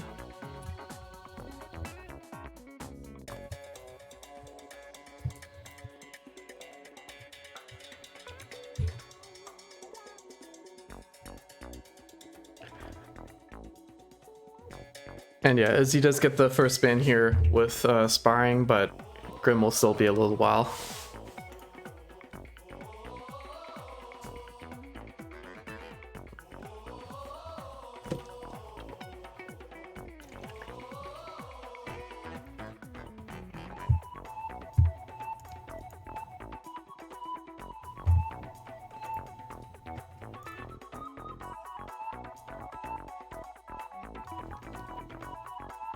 Okay, sure. I can talk. I can say about what I've been up to. I have been away from ARMS for a while, but I did recently want to get back into streaming a bit more now that I had some other hobbies which I used to have, which I am a little bit more freed of now. And well, perhaps I got into VTubers a bit, and I don't know. So that's why I wanted to get back to streaming, and I finally accepted that affiliate application that I qualified for a few years ago. So I have this emote now. So I guess that's pretty much what I've got going on for me right now. I'm looking forward to playing again a few times, commentating again a few times, though I don't really know if I can carry my solo commentary consistently, because I do keep having a few brain gaps.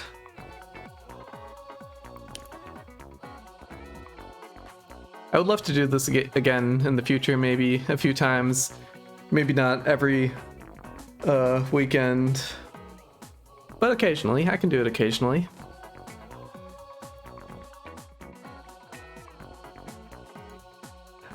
Oh, did I typo it? Yeah, okay, let me fix that real quick.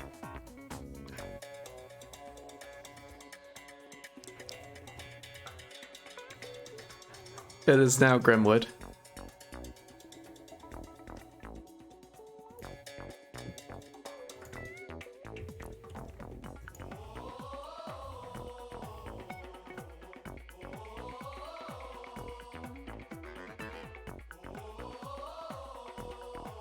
But yeah, I guess I can take this time to quickly give a general shout out.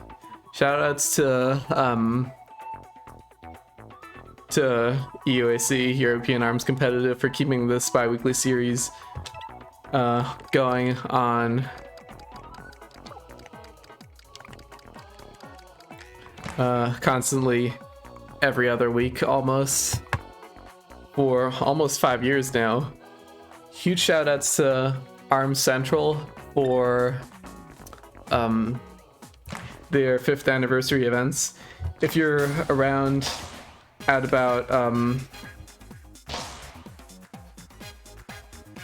I would say in about 7 hours from now, they have a really interesting team battle coming up. And yep, Buster Beach is selected. So we can go right back into this. Let's go. Grim versus Izzy. And we are not going to have a Coil Ditto. We are going to start off with Grim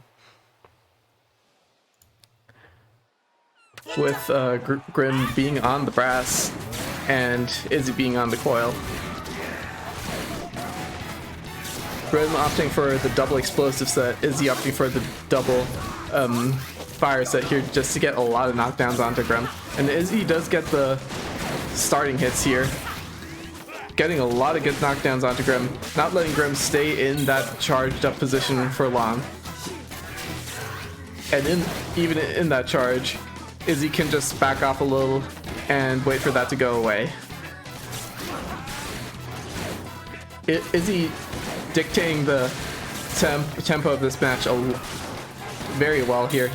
Still getting one hit, but even so, Grim is at very low health. I think Izzy managed to sneak in a Hydra hit there by punch parrying that nade, so that was very, Nice.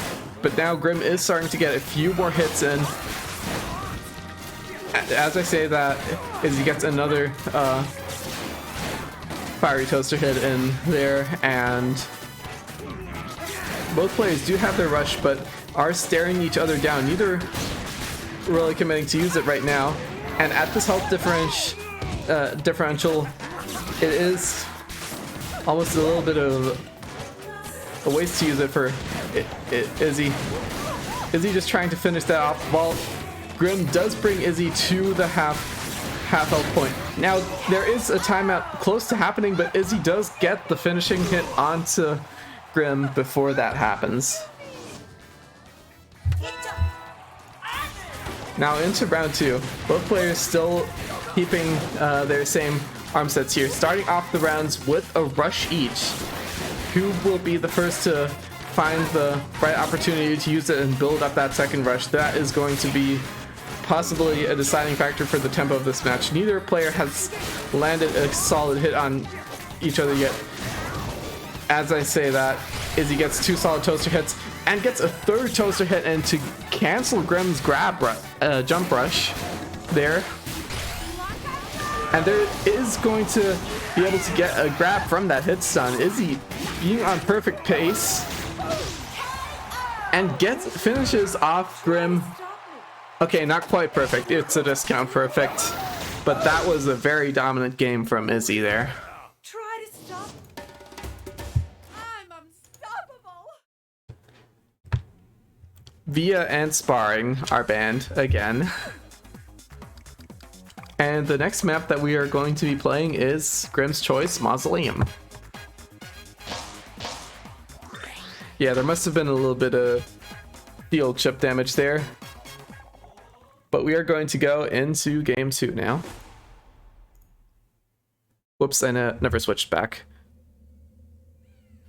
It just goes way too fast. There we go. 1 game for Izzy.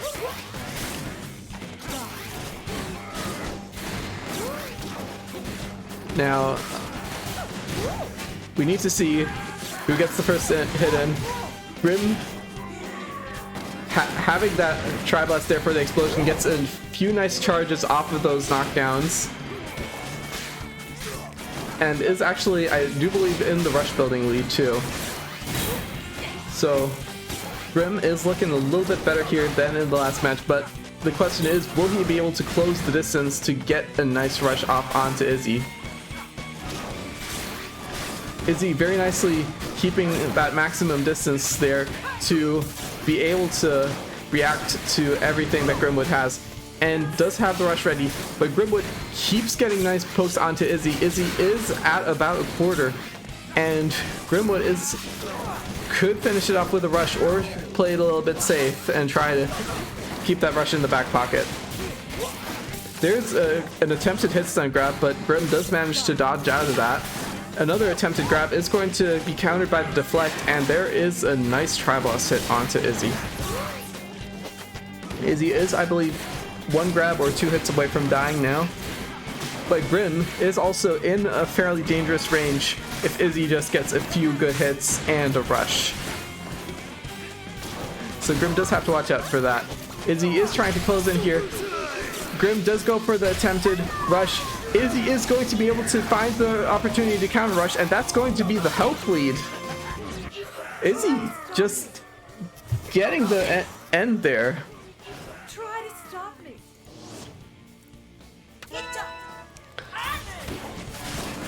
Off of that rush mishap there. Now we are going to go into round 2. Important to reset mental before going into the round. Grim does start off strong with a nice hit. Izzy does trade a few hits back, but there is another nice Tri-Blast hit and a jump grab onto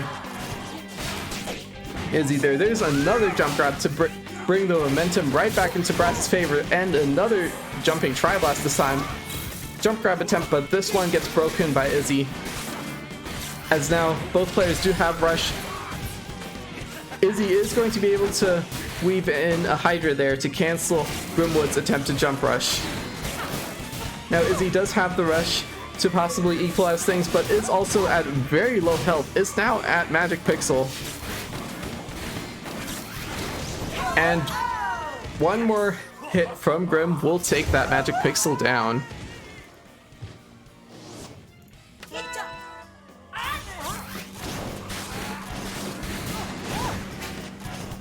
Right, and the final round here. Both players still sticking to their sets because they've worked for them so far. And both players do start off the round with a rush. Izzy opting to use it first, but it is more of a defensive rush, and Grim does have the opportunity to shield there. Now Grim has the rush advantage and needs to close in to use it. Does get the charge up from far away, does get the knockdown onto Izzy, and is going to go for the jump. The initial Tri-Blast will miss a little bit, so that is not optimal damage, but it is a lot of damage. And with those pokes, that just keeps adding up. Now Izzy's one hit away from death. Is going to get the knockdown onto Grim to calm down things a little bit more, but Grim does get the charge right back. Does get the knockdown right back though. And now Izzy does have the rush, is going to use it. Grim does get the opportunity to sidestep shield that. So this is now a very tricky situation for Izzy because Izzy does have a rush and a lot of health to go up against. Does get an arm break. Is not going to be able to punish the arm break. Is going to get hit by a straight Tri-Blast from Grim instead. And we have our series here started up. We have a 1-1.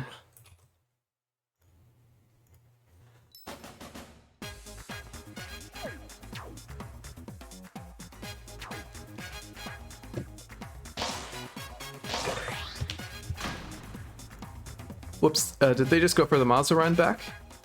Yep, it's the Mazaran back again. Same setups, no big loadout changes. We're just gonna go right into it. This time though, we are going to be seeing Izzy switch over to the Tri-Blast.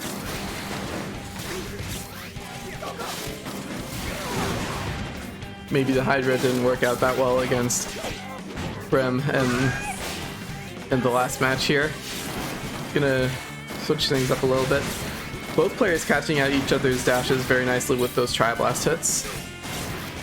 Now Izzy has pulled up that rush first. Izzy is going to try to go in and get that. Grim trying to make some sneaky moves with the jumps, but that's going to get countered by the rush. 290 damage, very solid. Piling a few more pokes onto that with the double Tri-Blast. Now Grim has taken a lot of damage, is going to try to close in and get some more damage back with that rush possibly. There's a nice jump grab, not giving Izzy a lot of room to dodge or punch through that. Especially with Brass's big shields neutralizing. But those shields can't protect you if you're dashing into the Tri-Blast explosion. Or was that a toaster? I'm not quite sure, but it was a very nice hit from Izzy's end to secure that round. Now both players are starting off round 2 with the rush ready. Trying to find the right opportunity to use it. That floor is still untouched here, and usually as matches with Coil go, that floor will usually tend to remain unbroken. So both players have a lot of opportunity to maneuver around the middle. It is still a fairly defensive stage though, since there are no corners. So most of this game is going to be dictated by poking. Grim getting a lot of pokes onto Izzy this round. Izzy does get a nice grab to start a comeback here. Both players still have not used their rushes, still trying to find that opportune moment. And now Grim does bring Izzy over into rush KO range with that nice Tri-Blast hit.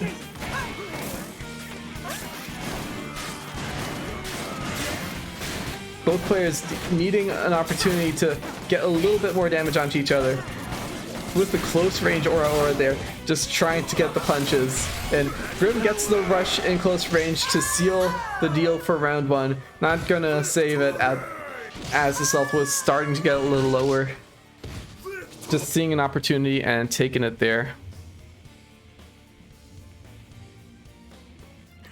Now both players are in round 3. Izzy does start off round 3 with the rush advantage. Grim needs to build that back up and also keep Izzy away from using any rush opportunities. Gets a very nice curved jump grab from a little bit of a range. That's gonna give Grim a really nice opportunity to snowball further with that charge. Another nice Tri-Blast hit knocks Izzy down further. So Izzy does get a charge toaster into Grim to get Grim out of that buffed state. Getting caught on the close range grab though. Now Izzy is very low and Grim is going to capitalize on that with a rush. It is going to kill, ending with that Tri-Blast explosion for 259 damage.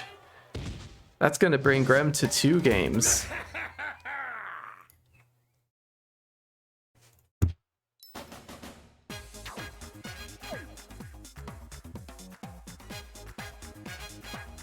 Same band, same stage. We're going to Mausoleum again.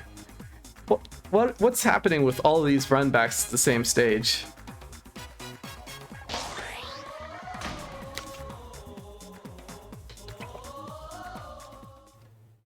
Nope, it is Coil versus Brass again, but this time Izzy did change to a different color and a different loadout. This one has a Seiki. That is not something I see a lot of. Those double medium arms are going to be able to punch through the Tri-Blast a little bit more, but that Seiki, I wonder... I don't really like the Seiki as an arm because it is on the slower end, and it has the potential to self-detonate and backfire really badly, but I wonder if Izzy can make use of Coil's movement to make the Seiki work in their favor a lot more here. Starting off fairly even, exchanging trades and both building up rushes in about 30 seconds each.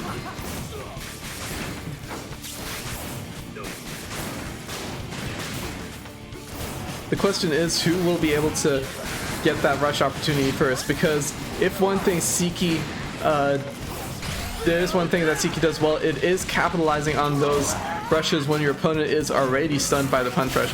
Grim does get the rush first though, and it is going to take a good chunk of Izzy's health down.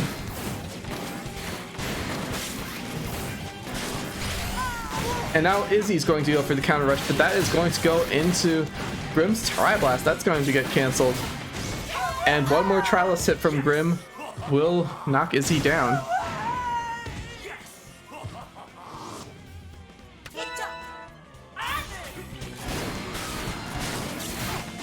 I just got distracted by sound from outside my house. Anyways, Izzy is now switching over to the double roasters. Maybe just having 2 roasters will work better than the Seiki in this case. Both players starting off fairly even here. Izzy does have the rush now to try to get some more pressure. That is an arm break onto Grim. So Izzy is not going to be able to get a lot of damage off of that since it was only about 70 or 80. That's just one punch. Now Grim is going to try to get the grab, but Izzy is able to punish that with their own grab here. Another nice hit onto Grim's charged Tri-Blast for some self-damage. Grim does have the rush to try to get that health lead back, while Izzy has the rush to potentially finish off this round.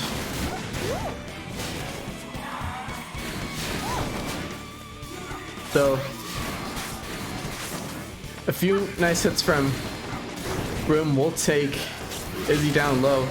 There's 2 nice roaster hits though that will take Grim down to Magic Pixel, and Grim is going to be able to catch Izzy on the dash. Now both players are about 1 hit from dead. Izzy does have the rush, but will Izzy be able to use it? No. That is a Tri-Blast hitting it, and Grim will take the first Grand Finals 3-1. We are going to a reset.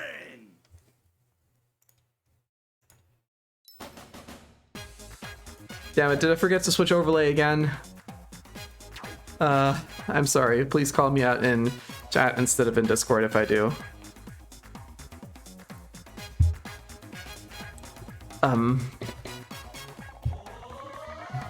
They just started up these matches way too fast for me to do all the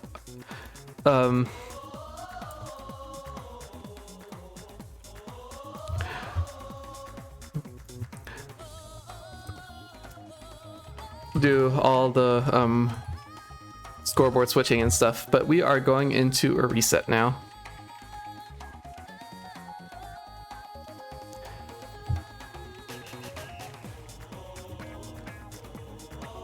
You know that emoji with Max Brass with those hyper red staring eyes? That is Grim right now. Grim has woken up and took that first series fairly convincingly and is now going into the second series.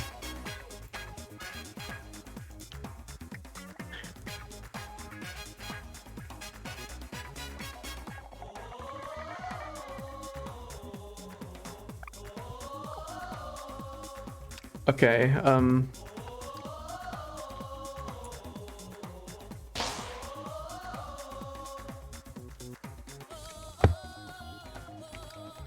okay, their first pick will be Mausoleum again.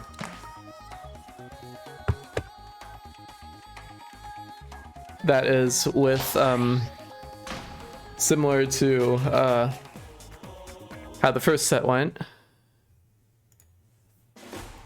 Wait, let me save that. Similar to how the first set went.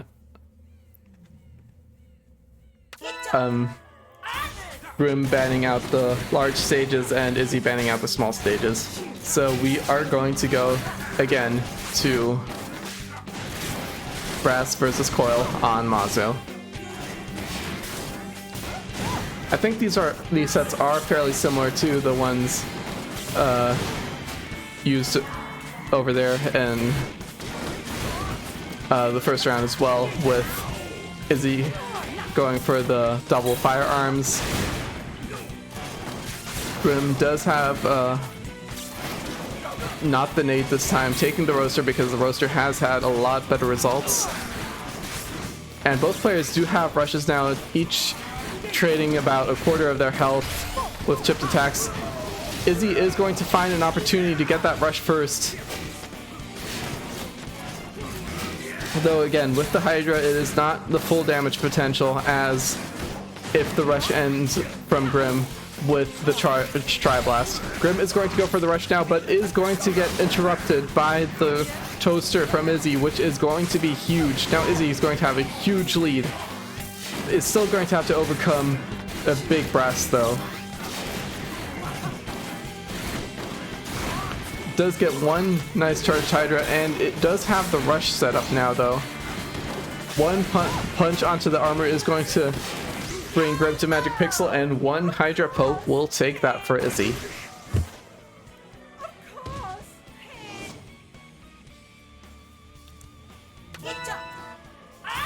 So we are going into round 2 now. Same loadouts here. Both players starting off with a rush. Grim almost starting off. Now Grim has the rush. And now let's see who has the opportunity to use it first. There's Grim with a counter rush on the Hydra extension, and is going to be able to get 285 damage off of that with the last hit Tri-Blast. It was at quite a distance, so that is fairly good damage. Now Izzy is going to have to find an opportunity to reply to that with a rush of their own. Grim keeping a nice distance and keeping Izzy away with that Tri-Blast though, gets another nice roaster hit, and Izzy is under a quarter now. Trying to close in and get those are some constant Hydra hits on Wake Up there, bringing Grim to almost rush range. And this match just got a lot closer now, with a very nice sequence of Hydra hits from Izzy. Let's see who can take the ending of this. There's a grab from the downtown, putting some extra damage on Grim. That is another hit on the magic pixel. Grim is going to rush right on wake up. That is not going to hit though, as Izzy has ample time to dodge that. And Grim is going to go down to the self-detonation to end.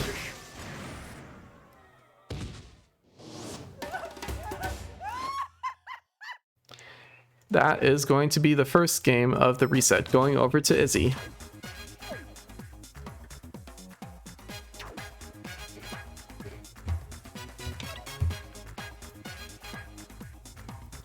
Sparring and Via are banned again from Izzy's side. And now let's see what Grim is going to bring out.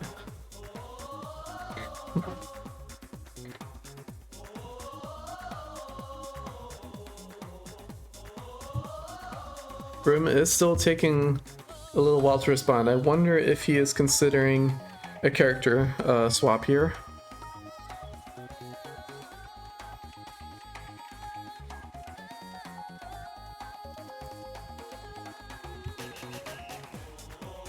There is going to be a temple pick, so we are going to temple again for game 2.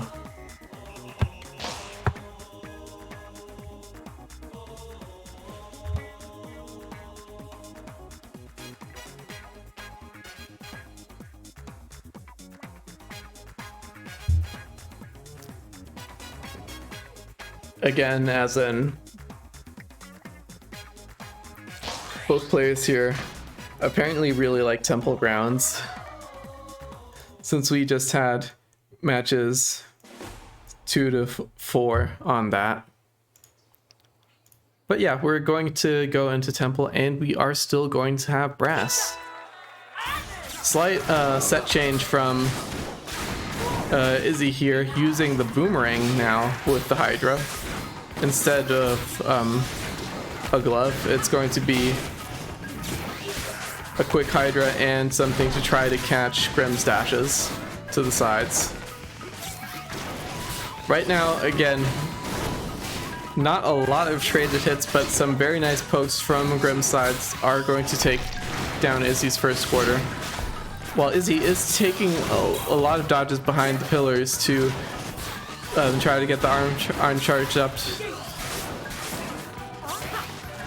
Those pillars have broken on one side, and I think also almost, yeah, 3 out of 4 pillars have broken already. Grim gets the first rush off. I think they charged at around roughly the same speed. Now Izzy needs to get that second rush back onto Grim to try to equalize. That is a lot of advantage to Grim, though. Grim has been doing a very good job this match, just providing constant, not really pressure, but constant pokes, constant punishments for Izzy's movement patterns, like that grab, a very nice counter from him, putting Izzy at 1 hit away from death.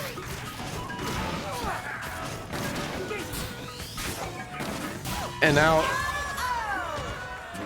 while both players did have the rush, that was heading into the 10-second zone, so that was probably unrecoverable. Both players saving their rush for the second round. Izzy going back to the glove, something to have a little bit more consistent pressure with, and the Hydra. Grim, of course, just staying with the reliable set here. Izzy going for the rush, had to shield at the beginning of that to avoid the Tri-Blast detonation, but that did give Grim time to shield as well. So not going to get the rush there. It's just going to take a little bit of chip damage onto Grim.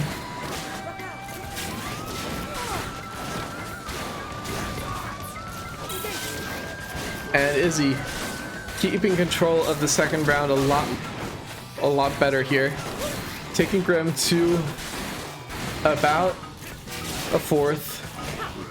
Actually, Izzy does have the rush back. Izzy just used it and got it back before Grim got any chances to do some damage. There is 1 poke coming through now.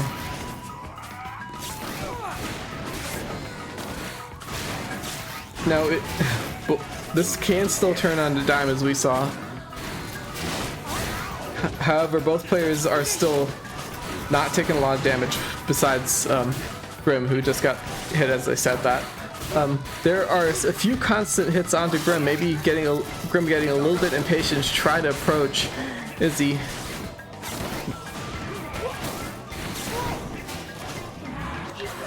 We are at 10 seconds remaining. That grab is going to do a lot of damage, but it's going to take up a lot of time as well.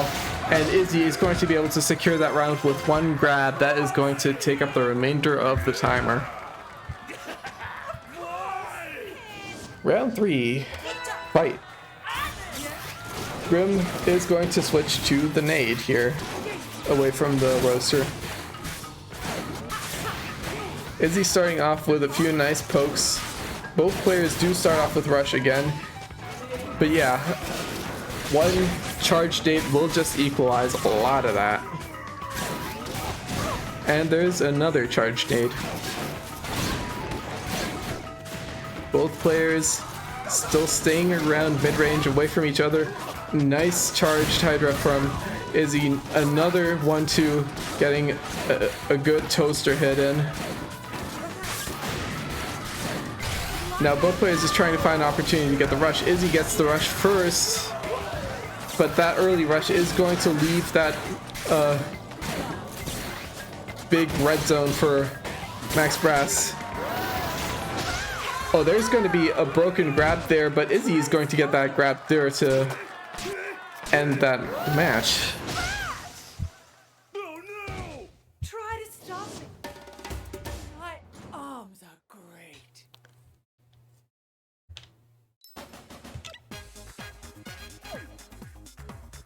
Okay, they're ready to continue to keep playing. Same bands, same map. So we are going to go to Temple Grounds again. Before I have time to edit the overlay, I'm sorry.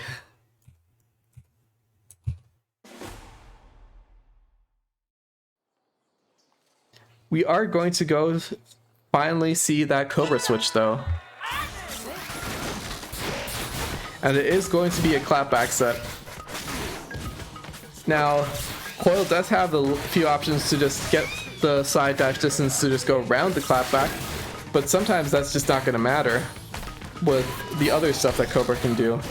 So let's see how Grim and Izzy both adapt to this. Izzy does have the boomerang in the set, which will be a nice curving option to go around the clapback, but not if it curves that way though.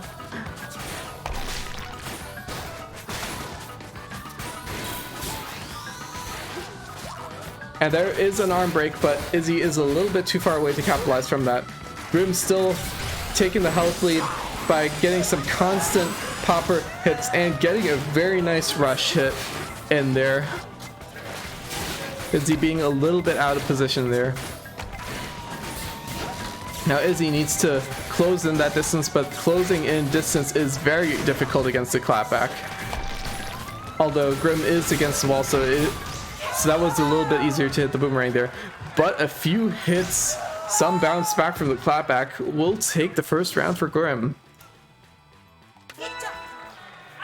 Second round, Izzy is just going to switch to the Hydra. And that uncharged Hydra, because the projectiles act separately, some bounce back, but some do go over the clapback. So Izzy was able to get some pokes in even with the clapback out.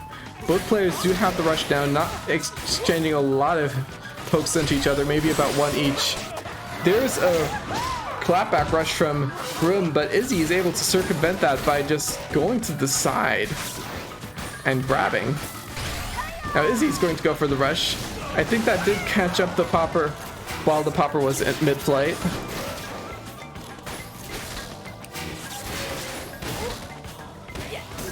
And now Izzy is suddenly at a huge lead, trying to get some more consistent hits in onto Grim. Grim is trying to corner Izzy now, while Temple Grounds is a little bit more of a defensive stage. It does have two very cornerable places, which you can get out of with the curve. There's the grab punish from Izzy's side. Now Izzy does have the rush,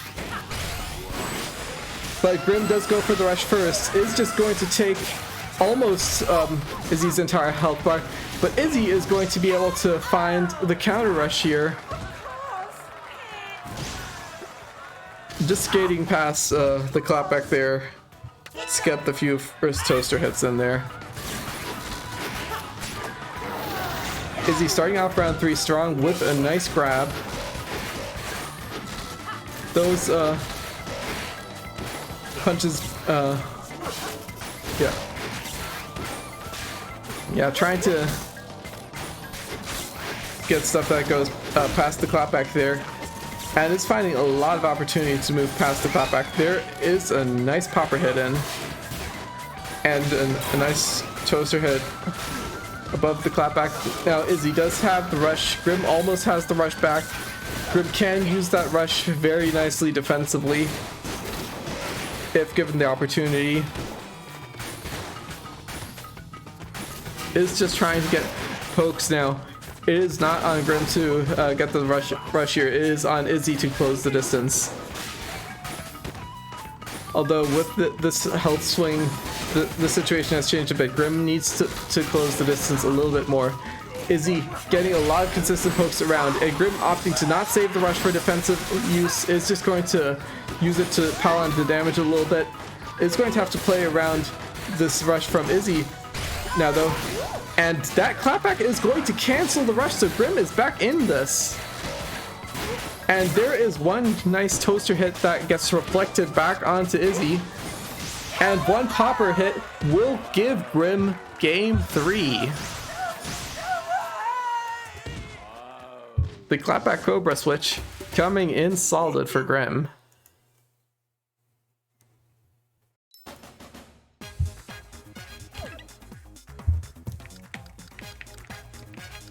Now Grim is going to ban Ninja College and Buster Beach and has also announced a switch to Twintel for game 4.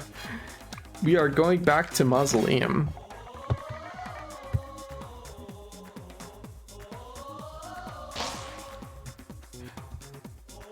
Maybe picking up that clapback Cobra as sort of a surprise counter and not wanting Izzy to adapt to that. Grim is switching over to the Twintel,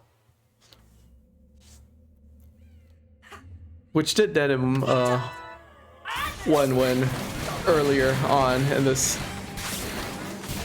So this might be fairly solid. Going with the Fire Net Ice setup with a Roaster and a Chilla. Both players just exchanging punches a little bit, but it is those Tri-Blasts that are going through Twintel's aura and catching her dashes very nicely that are giving Izzy a nice lead here. Izzy does go for the rush first, but Grim does manage a nice dodge on that. Now Grim has the rush and needs to find a nice opportunity to use that to bring the health values back. Equalize. The word I'm looking for is equalize. And he is going to catch Izzy on that side dash here.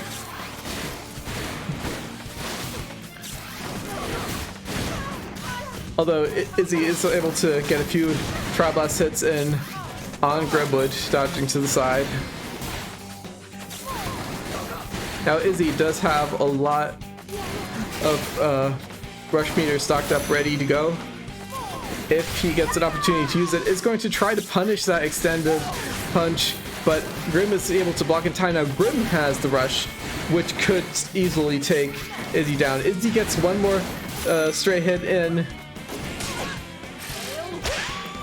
but Grim counters with the Chilla hit into the grab because Izzy was playing around the rush there, and Grim is going to be able to close that from the Magic Pixel with the rush. Very nice comeback by Grimwood here. And now we are going to go into game 2.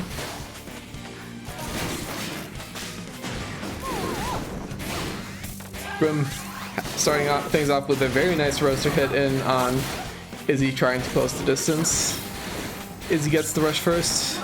Needs to find the right opportunity to use it, but is just using a lot of Tri-Blast pokes onto Grim's aura. Now that grab goes into Grim's aura, giving Grim the chance to counter and get a few more punches in. Both players have the rush now, and Grim has a lot of health lead.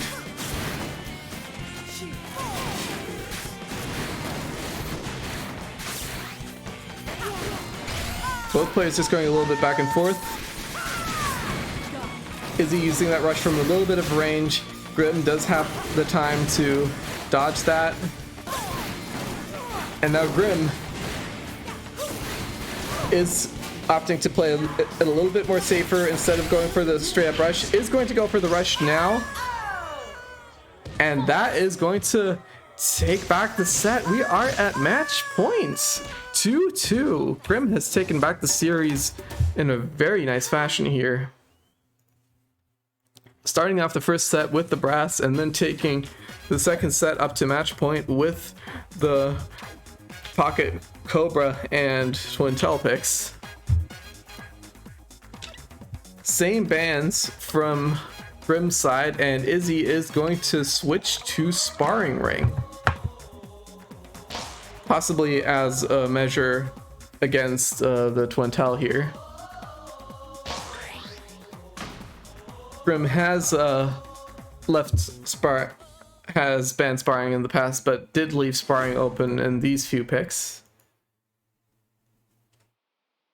Maybe not a stage he's that comfortable on Twintel, but I mean, it is sparring.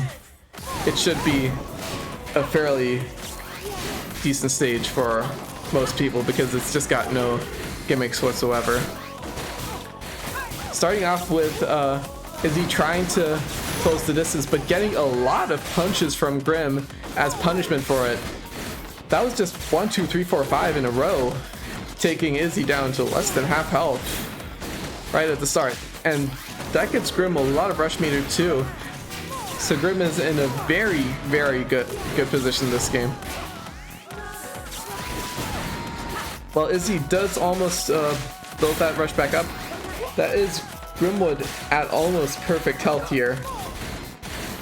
And Grimwood can just play this very slow. Goes for the freeze and the grab on counter. That's a perfect, actually. Not even a discount perfect. It's a straight up perfect in game 5 of Reset. That has gotta be a huge momentum boost for Grim. Taking the first hit in round number 2 as well. Both players do have the rush ready and are just trying to find the opportunity to use it. It's going to be a rush trade, and Grim, activating its second, does win the trade by jumping back into just the right spot. As he does get the knockdown and a few nice toasters to sort of equalize it now. And there is a very nice grab onto Grim dashing into the corner. Taking the momentum back a little bit, and Izzy does... Huh? It looks like we have a disconnect, maybe. Oh! Pathetic! Pathetic! Uh-oh. Well, let's see how this is gonna go.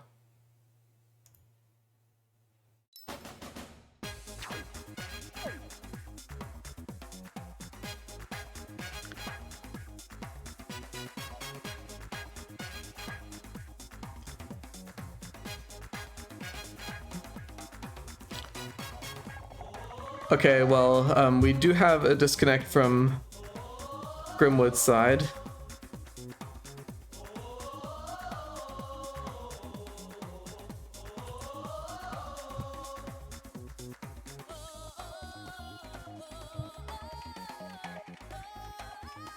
I'll let the refs handle it here.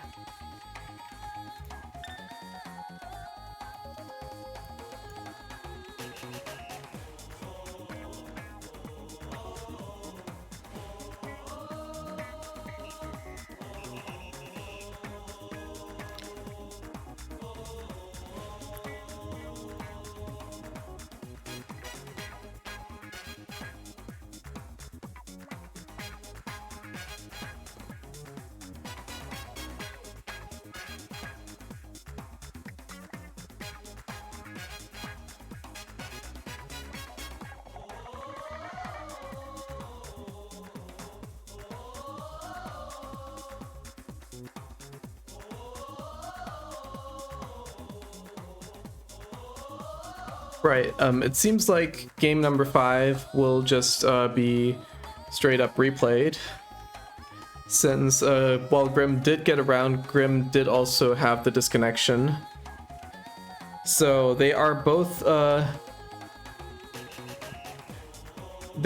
just going to do a quick reset for their routers.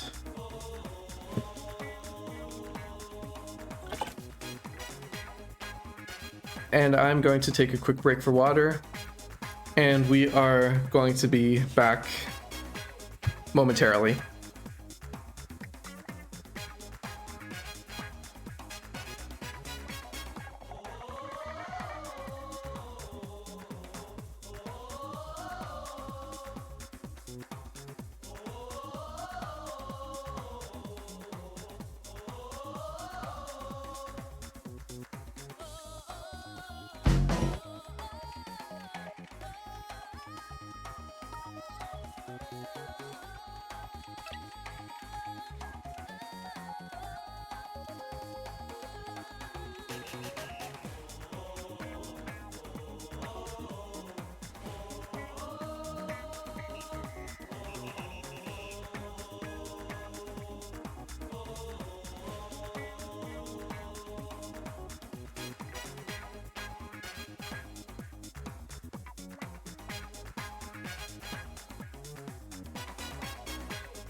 All right, well, I'm back here, and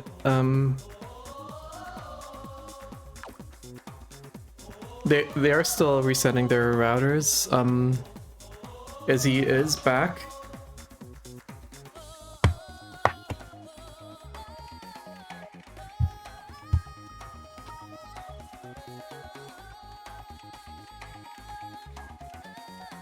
And Grim will be back in just a second as well.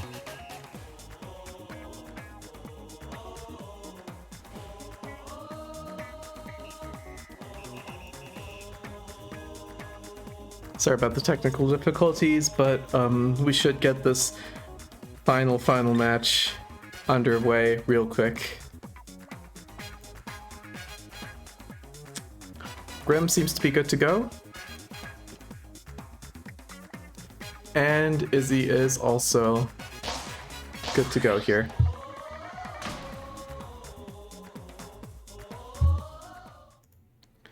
Okay, good. Our names are still on the correct sides. So we are going into the final match. For real this time.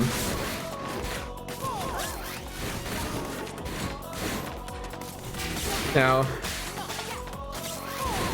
we are going to be seeing that all gloves here. Chilla, Roaster from Grim, and Double Toasters from Izzy's side. And sadly, there is already no perfect. But Grim is still doing a very nice job applying constant pressure to Izzy, and did get that rush first, but Izzy has that rush back. Now there is a freeze. It is going to both players bait each other's rushes there in that instance.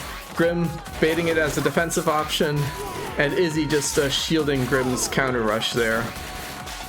So we are right back to square one. Very nice defense from Grim there after the arm break, dodging one punch and parrying the other. Very nice dodges just in general from the very close range punches. There's the grab coming in, and the punish rush is actually going to land onto Grim. Both players at very similar health now, but Grim has the rush lead. So,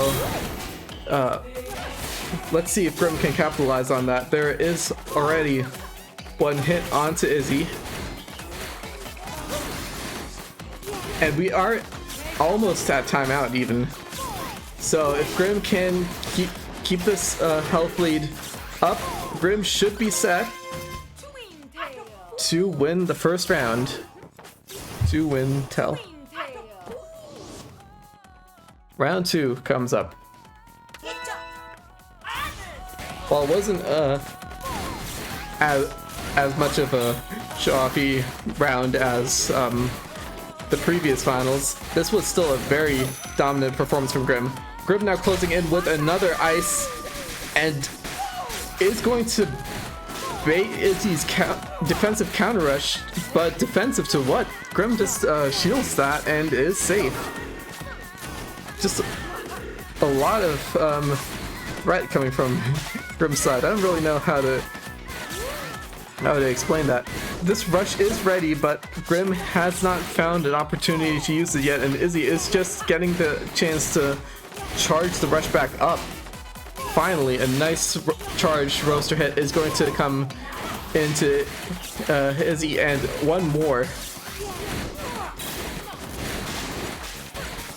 A bunch of missed gloves here. There's going to be an aura, and Twintel does recover faster and manages to get the get a little bit more onto Izzy. Now Grim is at the lead and is poised to win. 27 seconds left on the clock, so this is still recoverable for Izzy, but Izzy is just not getting any hits onto Grim. Those double gloves are being fended off by Twintel really well. Grim just knows all the dodge patterns to that, and there is going to be a defensive rush into that grab, and it's going to be enough to give Grim the win. And Grim is going to come back from the losers bracket to take the entire tournament.